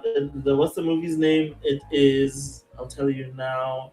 Never watch Bram Stoker's Dracula. It's the worst fucking performance I've ever seen from any. Yeah, Keanu can't. He's his acting range is pretty limited, but I love him. Did you watch the movie, Kendall? Nah, I never watched it. But have you watched the movie? I think it's called. Is it Knock Knock? Where the two girls show up at the house? Yeah. And that movie is fucking terrible. That movie's fucking trash. But like when you give Keanu, like Keanu's one of those actors. Like when you give him Neo, like I think The Matrix would have flopped if they put Will Smith in there. I think when you give a guy, no way. yeah, no, I think it would have flopped because I don't think Will would have got like. There's a way. Look at how stoic like Keanu Reeves is Neo in the sense that he's so stoic. The minimal sort of like acting that he does, even if you watch the John Wick series, he's very much a soundbite guy. Yeah. Yeah, are you back? Yeah. He's a look kind of actor to me. Yes. He has the look. Like 100%. I cannot stand Jared Leto, but you could tell they cast him because he has the look. My problem with Will, if Will was the one like, hey, yo, my man, like, yo, like. So first of all, no. Let's just say that. I think you can do a Matrix movie with a Will Smith-like personality that's toned down for sure. Like it's maybe there might be a few extra jokes here and there, but I think it would still be a good movie, like no matter what, because the Matrix. Like I mean, it's just a good movie. That's number one. Number two, I think if Will Smith had to play a stoic character who isn't talking, I mean, listen, this guy did what's the movie again? With the last vampire shit. I Am Legend. I Am Legend. Like he didn't talk. He wasn't joking. He wasn't cracking jokes. Yeah. Yeah. He also did Pursuit of Happiness. That was a depressing movie. 12 pounds as well. Like what you like? Will Smith has range. Yeah. Okay, so that you think like, well, because He has Keanu Reeves can only do this thing, doesn't mean Will Smith can't do that thing as well. What about He can. Concussion when he was Nigerian? Yeah, listen, Ushers, nah, you're bugging. Like Will Smith doing Matrix can work. Do the right thing. Huh? Dirty truth. The reason why we love Will Smith isn't because of Fresh Prince of Bel-Air. It's because he's done all these really good movies as well that are very different in terms of acting range. The same thing about Leonardo DiCaprio. So I think if Will Smith did The Matrix, he would be great. So, Kenyo, do you agree that Will Smith would have been good in The Matrix? I Because he's think the it- one. Because I'm just using even he said I would have fucked that up. He said I would have screwed that up. Like he's the one that said when they asked him about the movie, every time he literally says you know what? I think Keanu was the best choice because I would have fucked it up. It's hard to see Will Smith, but I think he could have done it. Will Smith's my guy, so I think he could have done it, especially with Val Kilmer, because they said Val Kilmer was going to be Morpheus. No. Look, the Morpheus that I know, guess who it was? The old James Bond. It was supposed to be Sean Connery, and Sean Connery turned the role down. Yeah, I thought they were going to do Val Kilmer and Will Smith. Oh. Yeah, it was going to be Val Kilmer and Will Smith. So I don't know if I see that. Like, if they're going for Will Smith, I see. Well, to be clear, here's what Will Smith said: Keanu was perfect. Lawrence Fishburne was perfect. If I had done it because I am black, Morpheus wouldn't have been black. Yes, he would have been Matrix. Sean Connery. Yes, he would have been Sean Connery or Val Kilmer. Yeah, I mean, no, I'm not saying it ain't good the way it is. I'm just saying that, I don't think he's saying that, yo, I can't act like that, like him. I'm sure he knows he can act like. No, that's not the point. Like, my point is that, Keanu being half Asian, half white, hacker, he fits perfectly within everything what the Matrix was supposed to be. He's this he's like this hybrid of everything. He's in between all the worlds. To me, every time I watch the Matrix and I look, there's no one else I would have put in Keanu. Like Keanu was the perfect casting, even if it was by accident. Same with Morpheus. There's no better Morpheus. I don't think that Sean Connery would have been a better Morpheus than fucking Lawrence Fishburne. Lawrence Fishburne, I watch reactions of the Matrix and I watch what the kids say and everybody's like, damn. Morpheus, everyone wants a mentor like Morpheus. And everyone wants to be like Neo. And the only way you could want to be like Neo is if he's so the way that Keanu Reeves plays Neo, he's so single tone or so single note that he doesn't have enough of a personality to take on a character. But at the same time, you can identify with him. You if you were chosen, you would want to be that guy. I don't really want to disagree. I do disagree, but I do get what you're saying. I think sometimes we like to maybe make things a lot more complicated than what they are. Like if you're good and you're a great actor, you should be able to mold yourself into these things. You're right. Because Ty, I definitely agree with you because the Matrix stands on its own. Yeah. Now, exactly. What about Inception? Because Will Smith turned down that one. I think he could have done that one easily because Leo didn't really. It wasn't that crazy of a job Leo had to do. Mm-hmm. I love that you brought that up, Kenwell, because somebody pointed out that, and this is the thing with because I think Christopher Reeves has done a couple of movies. How many movies has Christopher Reeves done with? Christopher Nolan. Christopher Nolan. How many movies has he done with Leo? I think it was just that one.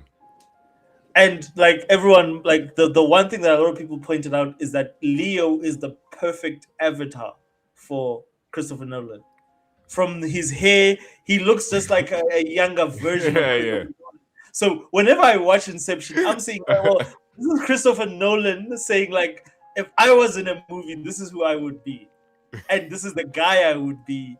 So I always look at that role and I say, this is Christopher Nolan just casting himself because Leo is so close to him, and even the movie in terms of the concept, because it's the most Christopher Nolan movie that you can find. It's Inception.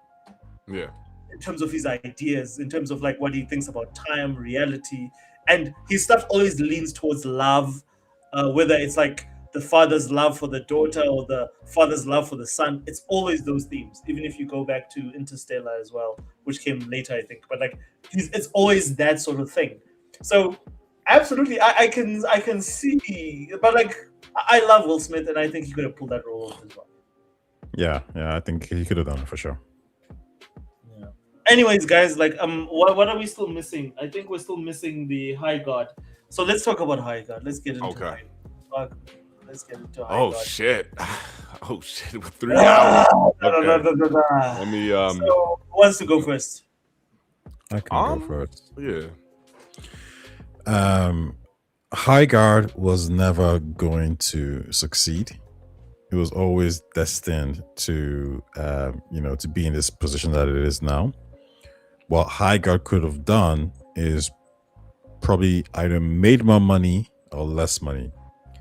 Highguard made more money because the Game of the Awards spotlight gave it a spotlight and put it on notice.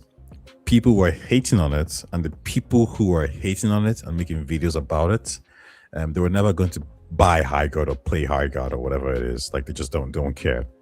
So the people talking about it or trashing it, they were never a sale. They were never a gamer. They were never your player base in the first place. Did these people manage to convince people who would have played Highguard to not play it? I don't believe so. So I think if you liked what you saw, you liked what you saw. End of story. I would also say that what happened is people who would have never touched Highguard ended up participating within Highguard to, join the trash hating, the meme. Hey, it's free to play games, so let me give it a shot and then talk about how shit it is.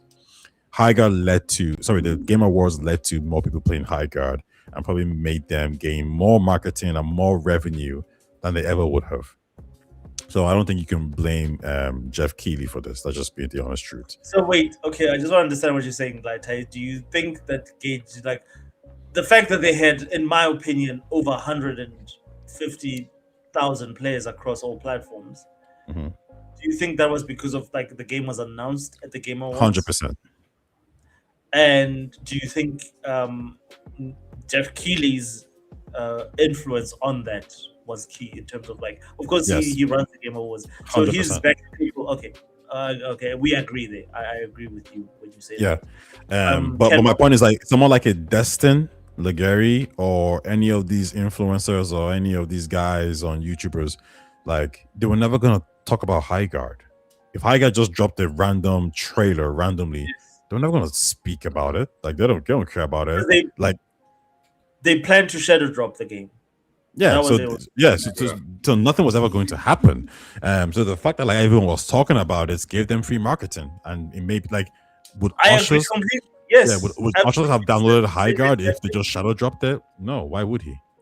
Yeah, like I played it so that I can tell. Like I wanted to see, because like what Jeff Keighley posted something saying, well, you know what, tomorrow I'm going to be taking apologies. So I really wanted to go and apologize to Jeff Keighley to say, dude, I was wrong about this game.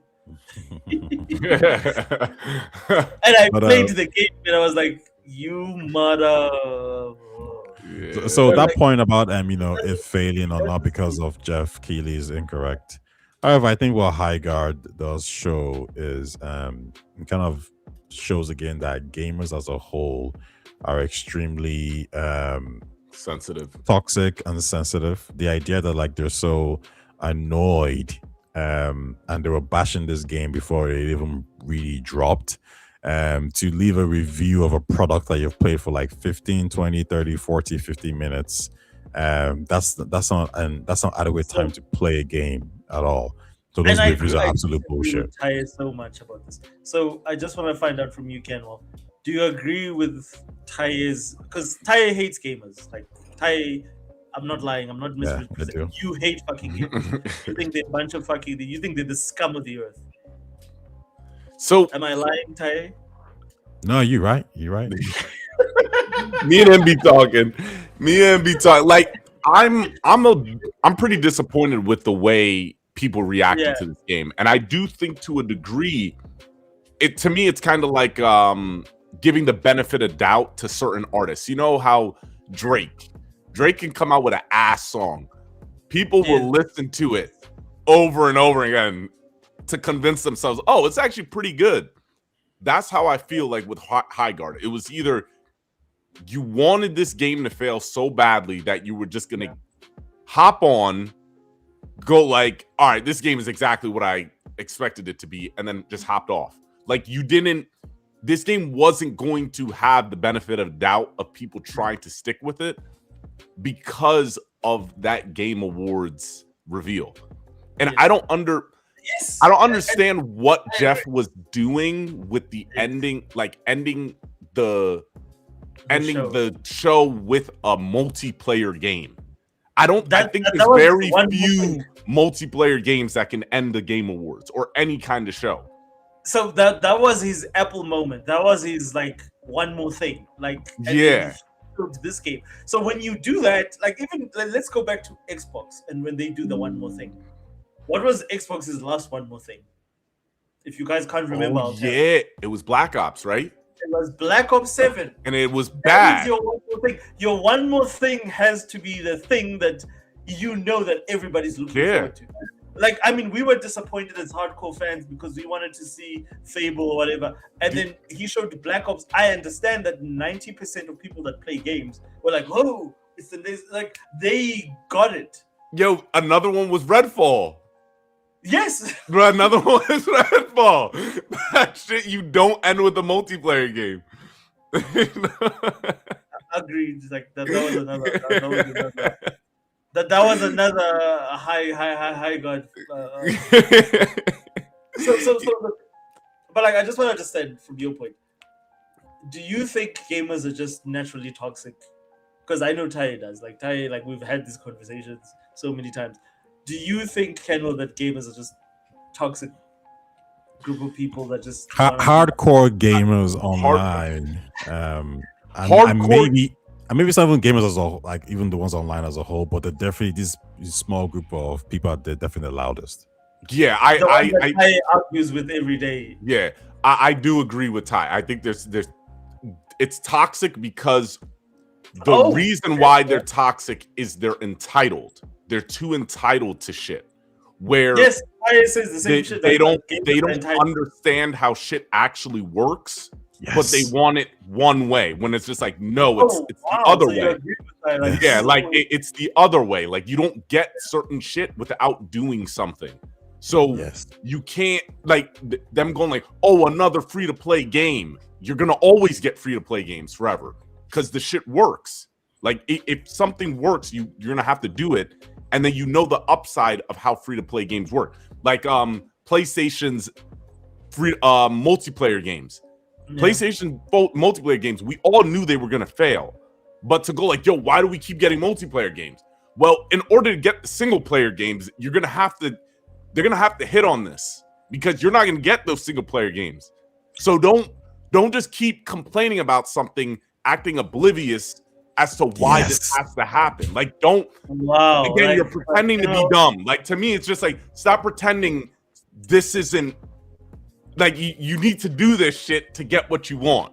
It's like Yoshida literally said like, yo, you guys don't like the remasters and stuff, but the remasters help fund your single player games.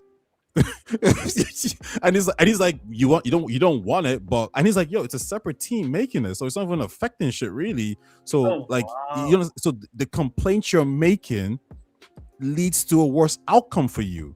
And the reason why is because they don't understand the business side of things, right? That is it. They don't understand the business side of things, and therefore, it's like there's this like archetype of a gamer, they'll make a complaint.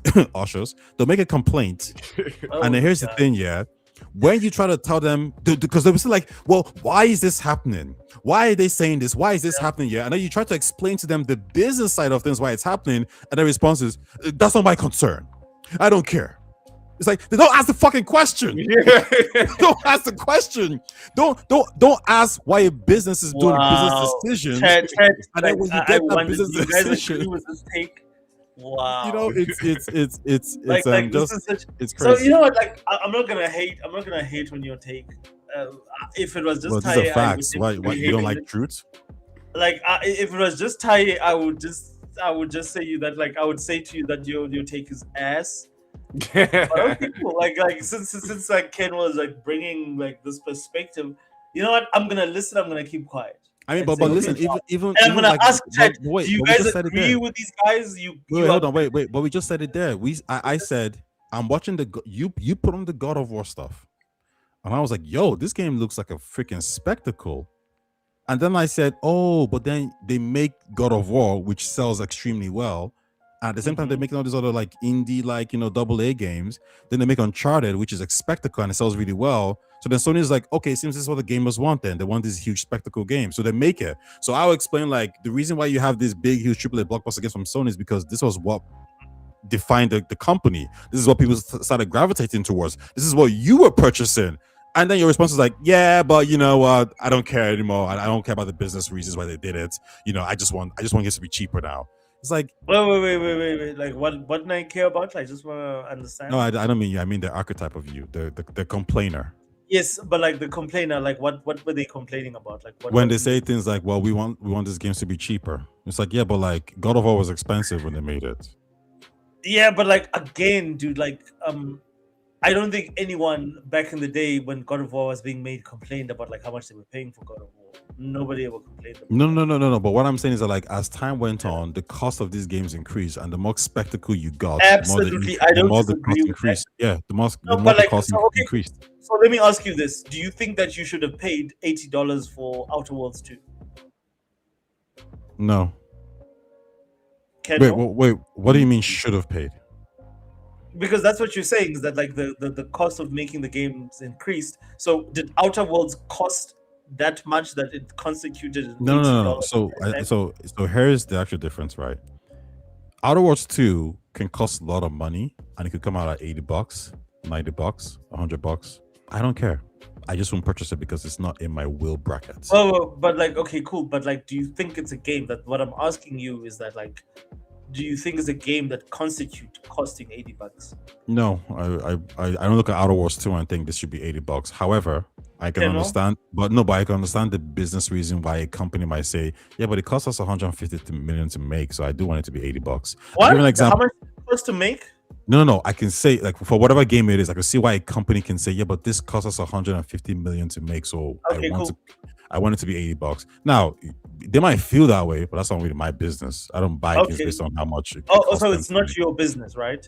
So how is it my business? No. But I'm not complaining, bitching about it, asking why is this happening, and then when I get told this is why it's happening, but like, what my do you mean response bitching and complaining about it? Like saying the game shouldn't be this much, it should be cheaper, blah blah blah. Yeah. So like, okay, but like I don't understand. So you are saying that you would not buy it, or you would like I'm not understanding. Like yeah, so I mean yeah. I don't buy things I don't think is like worth it to me. Okay, cool. The difference is I don't go online bitching demanding it to be cheaper. Oh, and this is the point that I have a problem with, and I don't know how you feel about. You want me to be bitching about it? Is that what you're saying? No, I don't. What you do is your business. Like, Kendall, Yeah. do you have a problem with gamers being vocal about how they feel about games? It's not all right. If you're gonna be vocal, you got to back it up. Simply, don't complain about it, and then just if another game does it, bend the knee for it. Like, don't do that. You have to have something in place, like what you're arguing about, and you got to do something afterwards. Don't support it. 100% I agree with you. So what happened, like for instance with Highguard specifically, is the fact that, and I said this to Taya as well, is that like, so this game was hyped up and everybody sort of like knew about this game coming out. This game had plus minus Kenwell, like 100. Or just on Steam it had 90,000 players.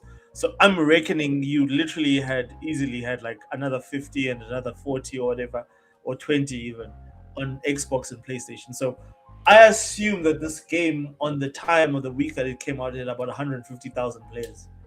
And all those players said, we don't like this game. Do you think that was gamers being weird or unreasonable? No. Because it had over 150 players, or in terms of like at one point, and then just people, all the people that played it just said like, "This is fucking ass. I'm not playing this again." So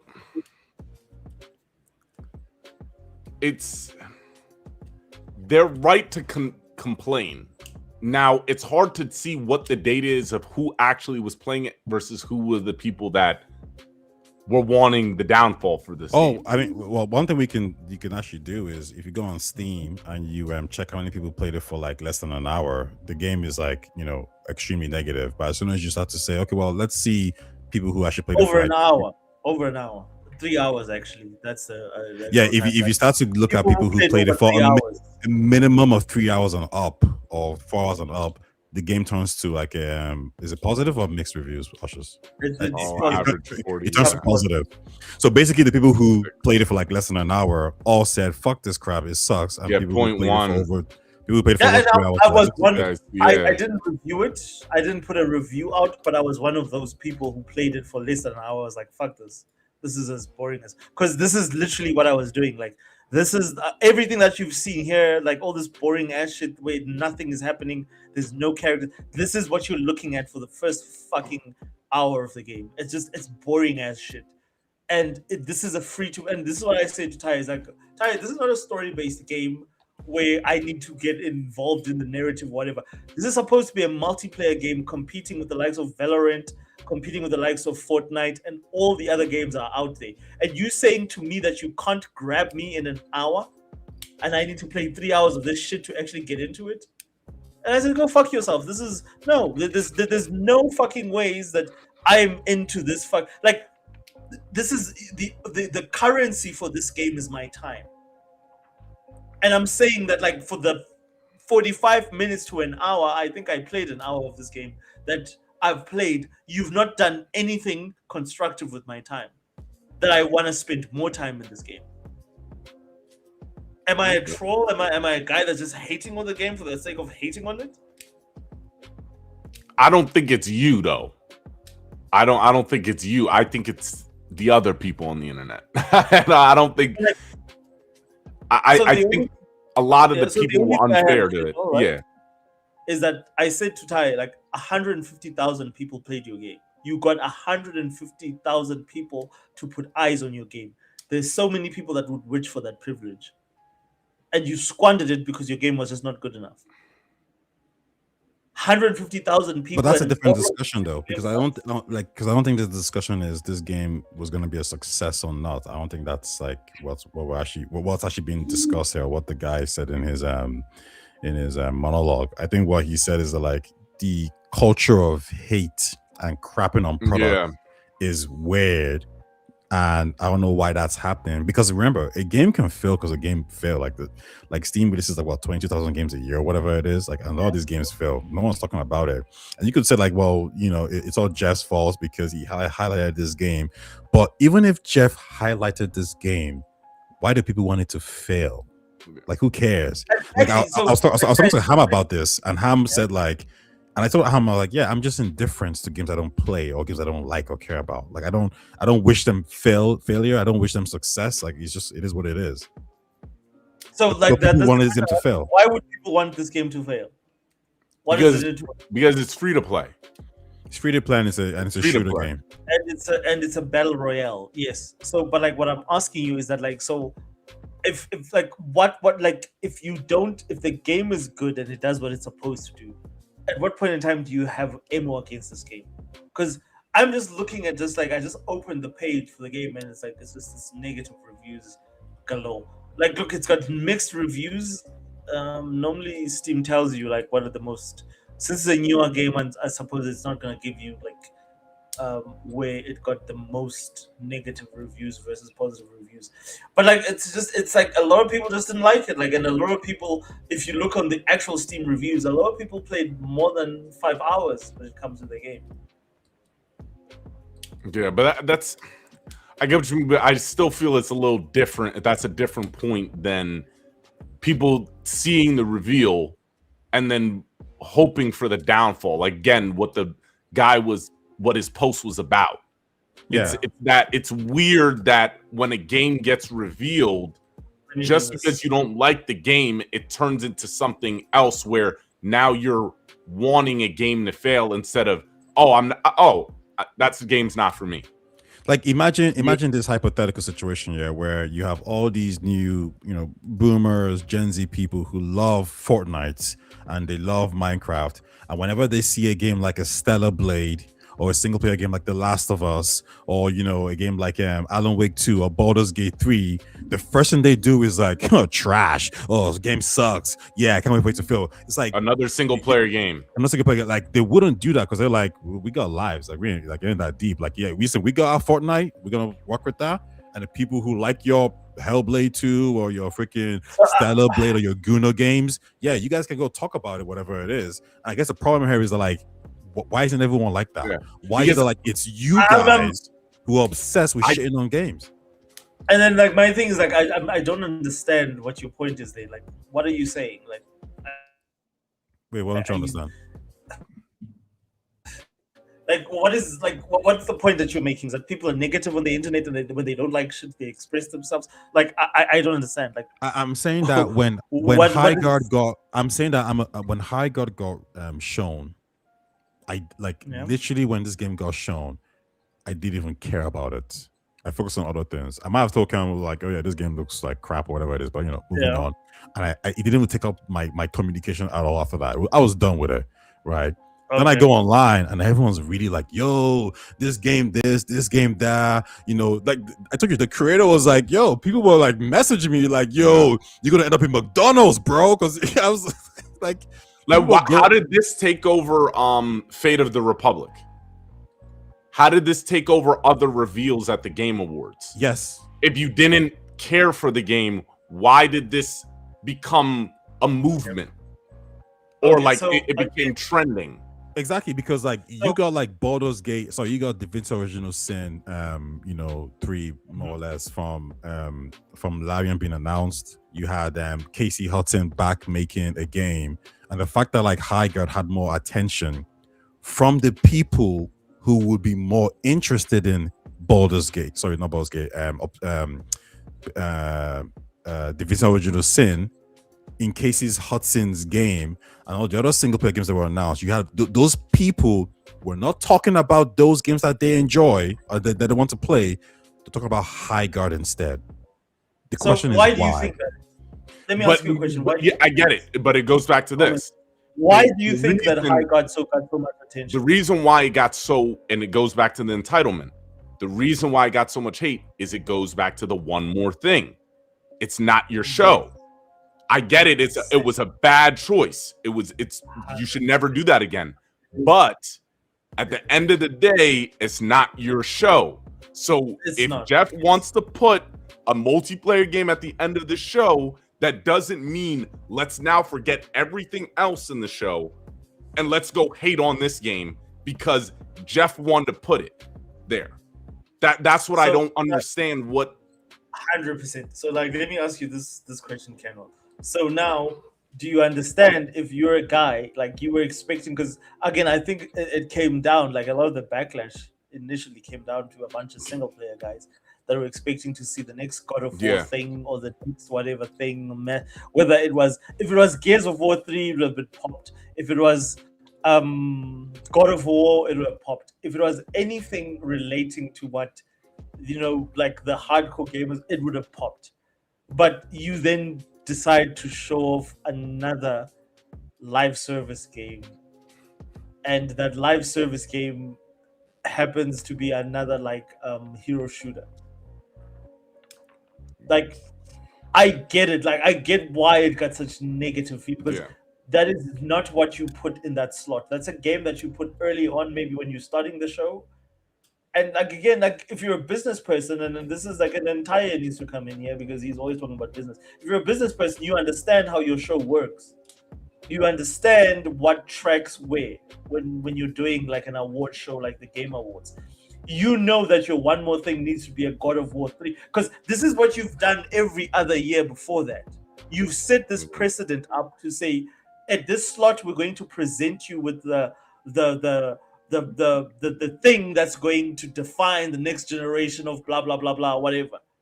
That's what you do. Or you give that slot to Xbox to present their Series X or whatever the situation is.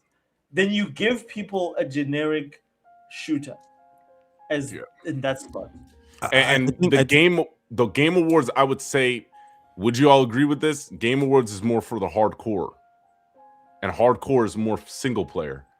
But the problem is, yes, like in terms of the people that are gonna buy the games. Yeah. The problem with the Game Awards is that it gets like over 100 million views. So which means that a lot of casuals also watch the Game Awards. Yeah, I would agree there. Yeah, that's. But I think we're talking about something a little bit different here in the sense that now we're kind of talking to, well, why did it happen? Like, you know, Jeff could have reduced the pushback by putting this game somewhere in the middle or whatever it is, and that's a fair point. But I think the talking point is about why are people reacting like this in the first place. Okay, cool. And then my problem with that, like, my first point to you, Ty, is that, like, well, that's not something that you should worry about because you can't control that and you will never change that. If people on the internet choose to be negative, what are you going to do about it? And why but I'm critiquing them. You can critique them the same way that they critique games like Highguard.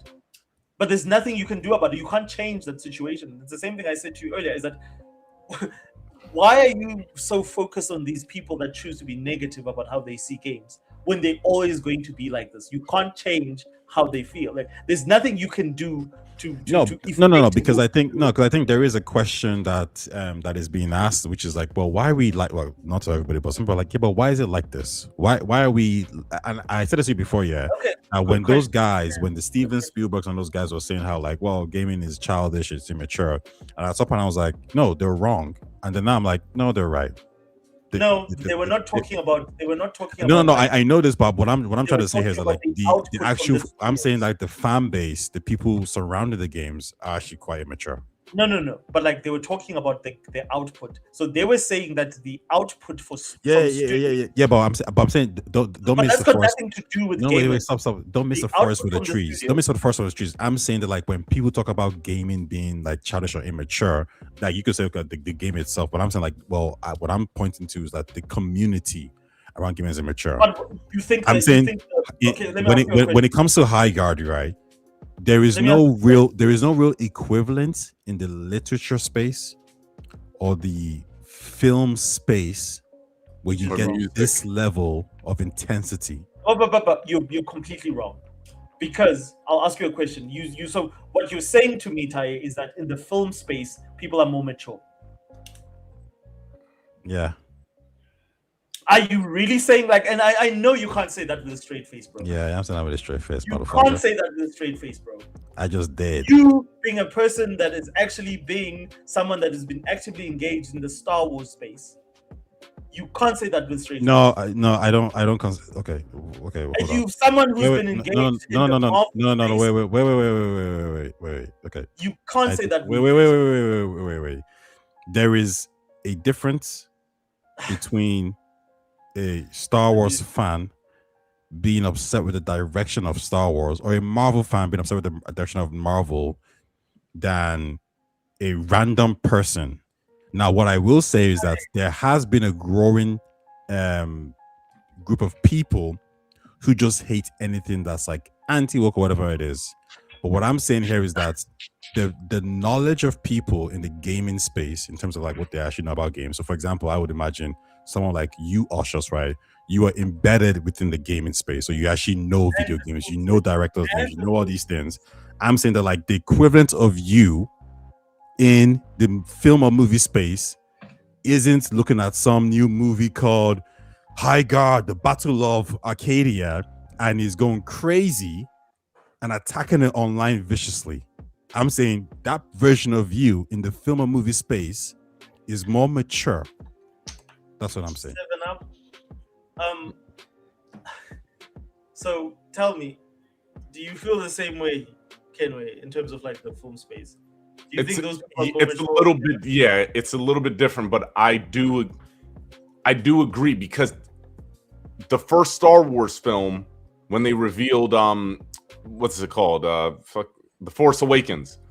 Yes. Although they were racist towards John Boyega, Later on, later on they switched. But in the beginning, they were put him on in the first movie as like the guy, and then Yeah. they fucked him in the second and But the third. remember, there was no one. They hated the fact that it was a black guy in Star Wars, but they Yeah. didn't hate the Force Awakens. No, but like That's the you difference. remember, yes, but you remember the negativity that came out from film fans because of the fact that they had a black stormtrooper. That was a big fucking deal. Everybody made a big fucking deal about it. And then what happened is that the racism, when it came to the Star Wars franchise later on, was not even the fans, because the fans, after they saw Force Awakens, they were like, oh, John Boyega is cool. Guess what Disney did? Disney, as part of their marketing, because the fact that like China does not like black heroes, they removed John Boyega from all the marketing and they reduced, like literally his picture was right at the bottom.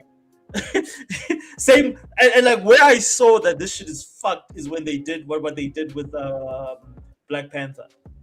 Oh, They with the literally map. they covered like it was the only promotional material where they had like your boy with his claws and then they had the mask on and it looked so awkward and it was only in China.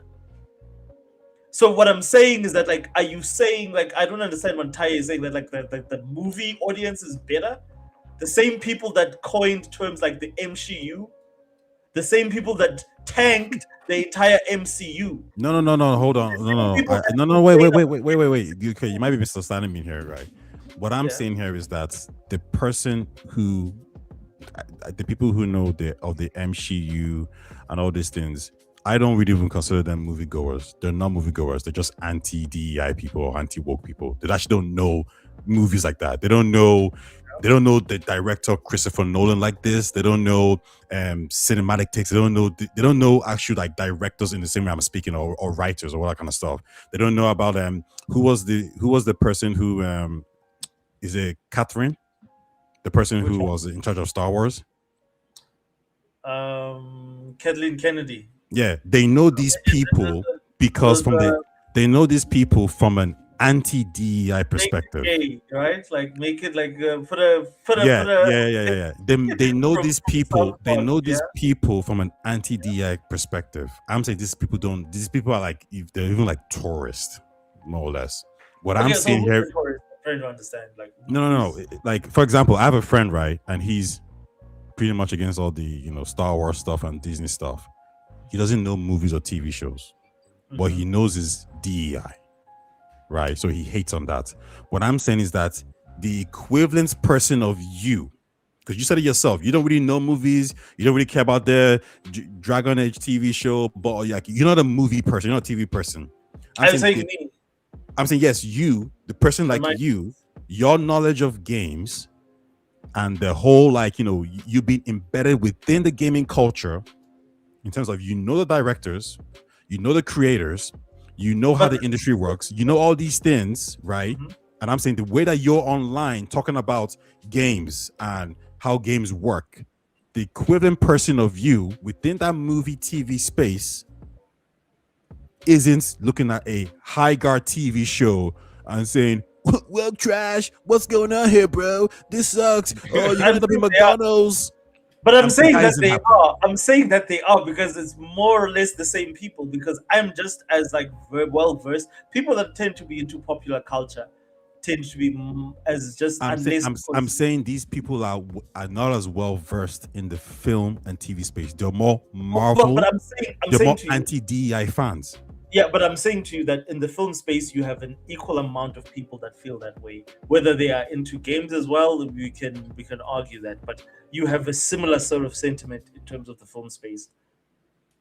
And don't get me wrong. No, I think you make a strong. I think you make a strong argument there. But I'm saying that the difference here is that. And I'll just show you one. I'll just show you one image. But go ahead. I'll just show you one image to prove what I'm saying. Okay, go ahead. No, I want you to like. I'm saying the intensity is. I'm saying the intensity. I'm saying the intensity is different. Yeah, I agree with Ty. The intensity. It seemed like when Highguard came out, it feels like they disrespected someone to their core. That's how the energy. They were people are offended talking at its about it. existence. It's like it's offensive, bro. Like it's like, how dare you do this at the end of the Game Awards? And it's like, how dare you? Okay, all right, I'm gonna make you pay. That type of energy. I know people who watch Critical Drink and all these guys. They're not really fans of these like contents. They just hate the idea of like they don't know the industry. Okay, so tell me what you're seeing on the screen right now. I can't.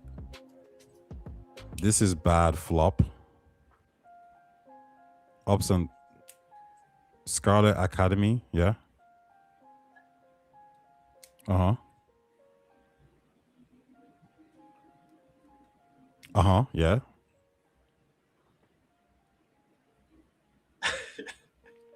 And this is what I'm saying. So how is this different from the gamers? Like, how are you saying that gamers are just like this unique sort of like hate group manga? Like, this is Starfleet Academy, a show that's highly reviewed by critics, and this is what the fans think. And then look at all this. Nothing's flattering. Nobody's looking at this and saying, "Oh, this is great." Like, Stop. Okay, so maybe you missed my point again. So let me just repeat it. The people who are primarily watching this are either hardcore like fans who hate the idea of Star Trek becoming whatever more woke. So an example of this would be if Metal Gear Solid became, whatever more woke, whatever you want to call it. I understand why that fan base would be there, right? What I'm saying is a little bit different. Okay. What I'm saying is that the people who are primarily watching these things are anti-woke people. When it comes to the knowledge of that industry, for example, if I also ask them a certain, for example, if I said to them like, "What movie have you watched?" Okay, here's an example. Oshos, how many games have you played this year? Jeez, dude, I can't even keep count. I play a lot of games. Stop. Okay, hold it. The equivalent of you, who in the movie sector or TV show sector, who watches a lot of movies or TV shows, is not watching this bullshit. That's my point. Would you agree or disagree? I don't understand what your point is. Wait. What don't you understand? I don't understand. What do you mean? Like the equivalent of me would not be watching this bullshit? I asked you just there, how many games have you played this year? And you said, "Shit, bro, I played a lot of games." How many hours have you put into video games this year? And you probably said, "Shit, bro, a lot." So, like, I can tell you because I can go onto Steam. And tell me right now. How many I played, like in terms of hours, and it's hundreds of hours. It's like literally. I just don't know where to find it, but like I can. Okay. Whatever it is, yeah. Do you think the equivalent of you, with your knowledge and your playtime into movie time, is watching this bullshit? Is going online talking about woke new TV show called Highguard Excel is going on Netflix now. This sucks. I think there's a huge, like, because of the fact that like. And again, it's so much easier to compare. You don't answer my question. Yes, yeah, absolutely. Like, because I'm trying to give you context before I answer your question. Because I can just say yes. If I say yes, absolutely yes. Because of the fact that like that's the primary form of entertainment that most people consume more than video games is movies. Okay. No, but not just a passing consumer. Somebody with knowledge within because you're not a casual consumer, right? You're hardcore. Yeah, so there's a lot of people that are not. So they're hardcore fan who is a TV goer or a literature goer who reads books. Are they going online talking about these things in the same way, in a negative way? Are they focusing on like negative content?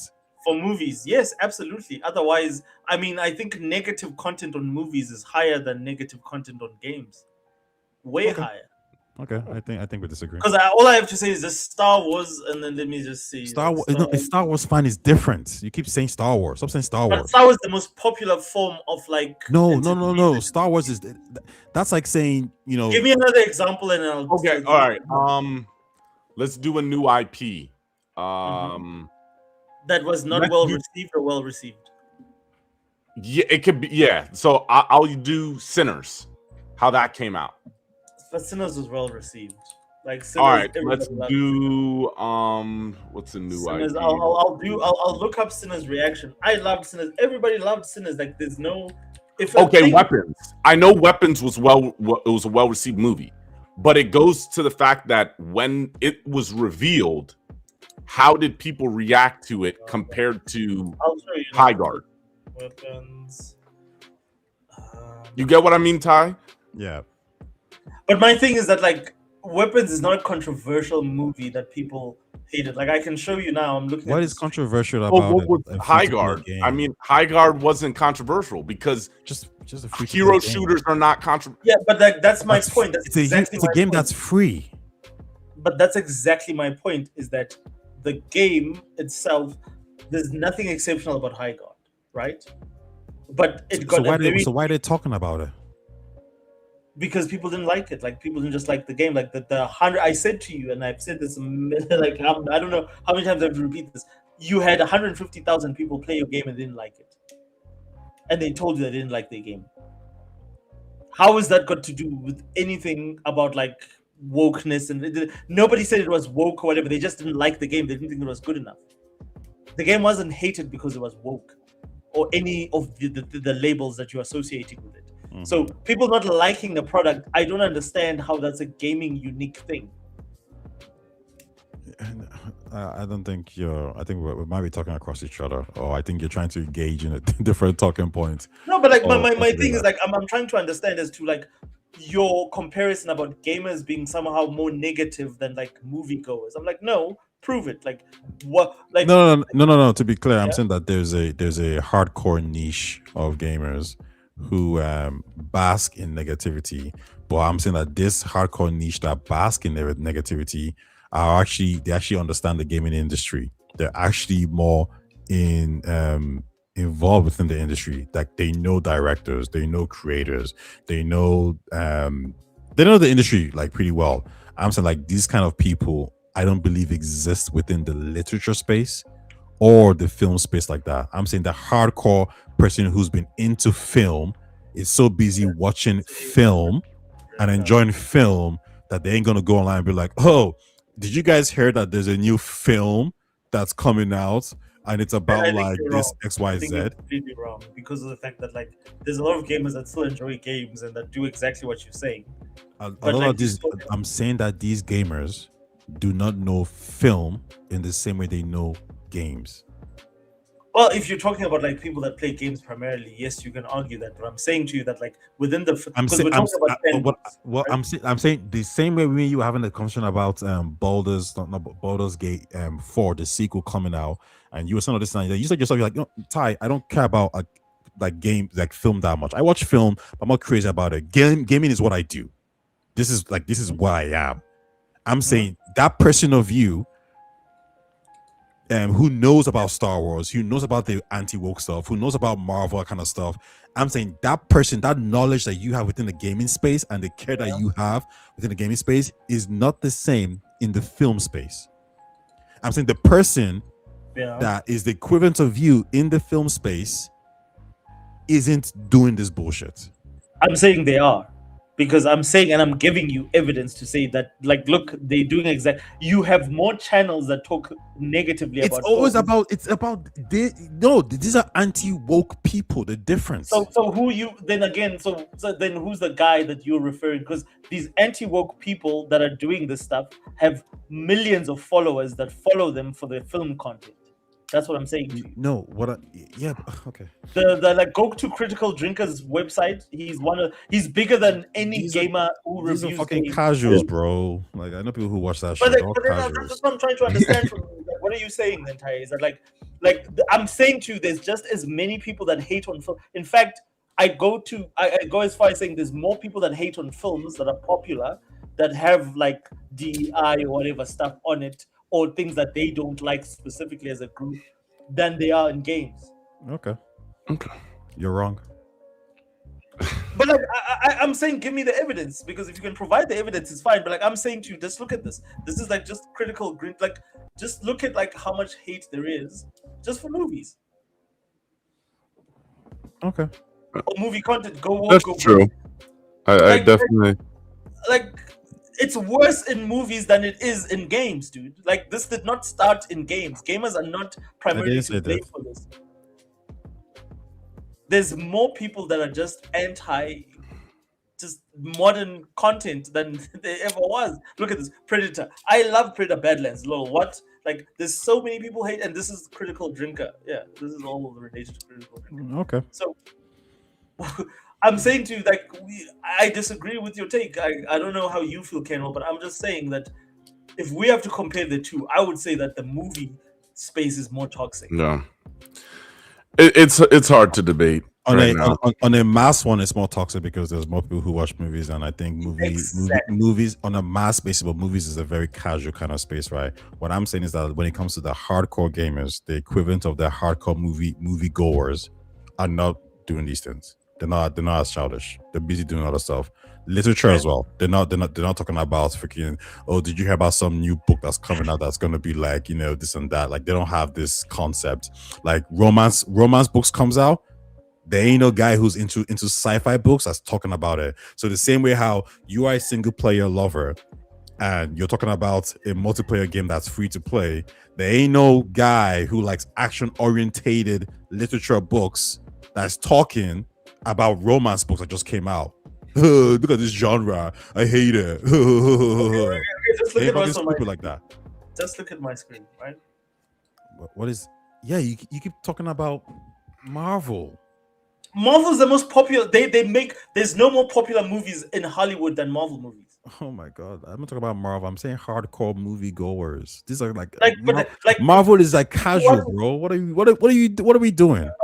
But dude, okay, cool. Let me ask you a question. Like, Wait. You do know like the equivalent of Marvel in film is like the equivalent of fucking Fortnite or fucking FIFA. Exactly. And what were we talking about? We're talking about Highguard, which is what? It's not a hardcore game. What is Highguard? No. Stop. What is okay. Highguard? Okay. So why the fuck is a hardcore gamer talking about Highguard then? The same reason why hardcore. There is no. You don't make sense. You don't make sense. I understand why a Fortnite player is complaining about Fortnite. The casuals. I understand why a Marvel guy is complaining about Marvel. The casual goers, more or less. Why is a person who likes Baldur's Gate 3 complaining about Highguard? Because I'm trying to tell you. Can you even prove that? Somebody. Do you even know who was hating on you hate Highguard. I played it. I didn't like it. I don't hate it. I didn't write a negative review about it. Okay. What I'm saying to you is that, like, how do you distinguish between the two? Okay, so are the people who are hating Highguard, would you say, you tell me, are they like casual Fortnite players? Because I don't know any hardcore player who would want to go play Highguard. Okay, but are hardcore players talking about Highguard? Some. Okay. I wouldn't say all. I would say some. Like, and this is my point to you, is that you don't have like, bro, you suck. You can say I suck, but the bottom line is that you can't prove the fact that like these are hardcore film guys and they're talking about Marvel, and then you saying to me that like, well, they're talking about Marvel because these people are making money off this content. But okay, so they're not making money of doing the same shit in gaming.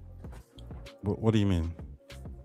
Like, you saying to me that people hating on games in gaming don't make as much money or do the same thing to garner the same attention? I'm saying the equivalent of a hardcore gamer who knows the industry like in the same way like I would know it or you would know it. Yes. That equivalent person in the film space isn't going at Highguard. Isn't going at the equivalent of Highguard within the film space like this. They don't give a shit like that. So what is okay? Let's look at this. What is Ned Roddick? Isn't he like a hardcore film guy? What is no? He's a no. I'm not talking about like you could say Nerd Roddick. You can say Nerd Roddick is a content creator. I'm talking about the people who are reviewing it on Steam. Yes, but who follows Ned Roddick? Aren't those hardcore film guys? Those are casuals. No, it's not casuals. Like, do you think casuals follow Ned Roddick? Yes, because every guy I know who watches Nerd Roddick, knows nothing about film. but they know about like the specific. They know Marvel, and they know woke. That's it. They don't know anything about film. No, like for instance, like they like for instance, you would say that like someone every person I know who watches Nerdrotic. So that's your wait, hold on, wait. Everybody I know who watches Nerdrotic do not have the equivalent hours of film that you would have in video games. I think you're completely wrong. So you're saying, because Nerdrotic is a very specific channel, so you're saying that these guys, they care about very, very, very, very specific franchises. I'm saying a large portion of his viewers are primarily just casuals who like hate content. Can you prove that? No, I can't prove it. You're right. Okay, so I mean, I could look into it a little bit more, but I can't prove it right now. No, you're right. Look into it and please. And nah, give me fuck you. I ain't looking into shit. Silly point, bro. This is a fucking. Fuck you, bro. You know what? You're a hater. You hate Yasuke. Oh my God. Yeah. Black guy in Silent Hill. You're anti-DEI. You're anti-black, anti-brown, anti-woman. You like Gruumz. You like all these absolute fucking losers. I'm not surprised that you hate Highguard. Highguard. Probably too colorful for you. Nah. Highguard, bro. This has been. Do you even know how many black people are? There's one black chick in Highguard. Everyone else is white. Yeah, that's why you didn't. That's why you didn't like the game enough. It was one too many. Oh, Jesus. One too many. On Black History Month. Probably like, oh, they dropped the game of Black History Month as well. Like, what the fuck? You know, look at these DEI people trying to get some points here. You know? And you know what the worst thing is about what you're saying, Ty, is that I'm the guy. That's true. That's the worst thing. It's the truth. I'm the guy that complains all the time because every time Xbox releases a graphic of when they're launching a game, they never have anything in Africa. And every single time I go and I quote and I put Phil Spencer there, I put fucking Sarah Bond and I say, fuck you people. Like you guys, when it's February and it's Black History Month, you've got all these fucking funny crosses on your masks and on Master Chief, but you never make an attempt to actually say, "Oh, this game is going to be launching in Cape Town in Nigeria." No, but that changes nothing though, because all you're saying is that like I want the white content at this time as well. What? What do you mean it changes nothing? It doesn't like what is your statement? So in Ireland, you knowing when the game launches changes nothing. No, we're talking about the content of the game. No. I'm talking about like them announce, like actually even considering. No. You want them to respect your country. Doesn't mean you want to actually. Doesn't mean you want your fellow countryman in their game. No. I'm saying like I want them to consider the fact that like we actually buy the games in South Africa. Thank you. Yeah. You buy. Yeah, buy the games in Nigeria. But buying the game has nothing to do with the content of the game. Maybe entertain us as a fucking company that's worth $1 trillion, just putting us on a map and saying like, you know what, we know that Africans buy our games, but you want to put us when you're doing all your your fancy fucking it's February, it's Black History Month, so we can take law. Daishikis on everyone. When you put daishikis on everyone, you fucking cool with that shit, but you can't put us on your launch maps where we play the games. What fucking bullshit is that? Because they know you haven't played a game as a black person on it, so like it's like who cares? Like that's foul. That's foul as fuck. Like I hate that shit, and I take it personally because I'm like, dude, you guys say that you care about us, but you never. When you create a Mass Effect character, or whatever, are they black female or white female? If black female, you fucking I don't believe you. Yeah. I don't believe you. I can't see Archers creating a white female. I don't believe you. Some white redheaded chick. No, like she's got cornrows and shit, bro. Like I can show you my characters. The only time I only started creating a white character was because it was Natalie Portman, and I could import her face through mods. And then I used her because Natalie Portman, in my opinion, she's the most beautiful woman in the world, and she's not white; she's Jewish. Yeah, so it's not even white then. Okay. So. No, according to the world, according to Jewish, people they're not. Yeah, Jewish people are not white. So she's. So I've never chosen a white woman to answer your question. All right, fair enough. Yo, think Archis, I never mentioned this. I got these white South African neighbors. They are racist like a motherfucker, bro. Yeah, they're racist as a motherfucker. Well, okay, please tell us the story. Like, I want to hear. All right. So it would be like subtle jabs. So it's like subtle shit. You know, when you're black, you could pick up on. They go like, all right. So I'm going. Me and my brothers, we shovel everybody's driveway when we were kids. Wintertime, we would shovel everybody's driveway. We would shovel their driveway. All of a sudden, they tell our neighbor. We're cool with our neighbors, and they tell us, our neighbors tell us, they don't want you shoveling. They want us to shovel. We're like, wait, what do you mean? Like this was part of the deal. And then they're like, no, they don't want you shoveling. So they come out and they go like, no, you guys aren't shoveling. So we're like, all right, cool. Like we're kids, we didn't notice it. Now fast forward, they come over with some gifts for Christmas. They're Jewish, so we're like, what the fuck? What are you doing? So they give us this gift, and they're like, yeah, we know it's really hard raising 4 boys, and your mom and dad coming over to this country, it must have been really hard. Bro, we're like, what the fuck are you talking about? Like, we've lived here, like, we're fine. Every time they go from the grocery store, they're like, hey, do you want this food? Do you want this food? Like, what the fuck are you talking about? Like, yo, get away from us. Then this is when I knew. I was like, yo, I go over to the guy, and he's like, I go, yo, so when was the last time you've been to South Africa? He was like, oh, it's been a minute, like since the 70s. I'm thinking, wait, hold up. Isn't that around the time? Oh my god! Thing ended. I'm like, okay, hold on. I'm like, yes. So like, listen, like, so Carol, apartheid ended in the 90s, bro. Bro, okay, the 90s. All right, so I'm all fucked up. 1994 is when it ended. All right, 94. So this is when I knew something was. It was like, okay. He goes like, yeah. So you plan on going? He tells me, so if you're gonna go to South Africa. Well, Cape Town's really nice, but if you want to see black people, go to Johannesburg. I'm like, bro, there's black people all over, dog. What are you talking about? They're all over Cape Town. Yeah. And then he goes like, yeah, it's just I don't like going back because the government is it's super racist right now.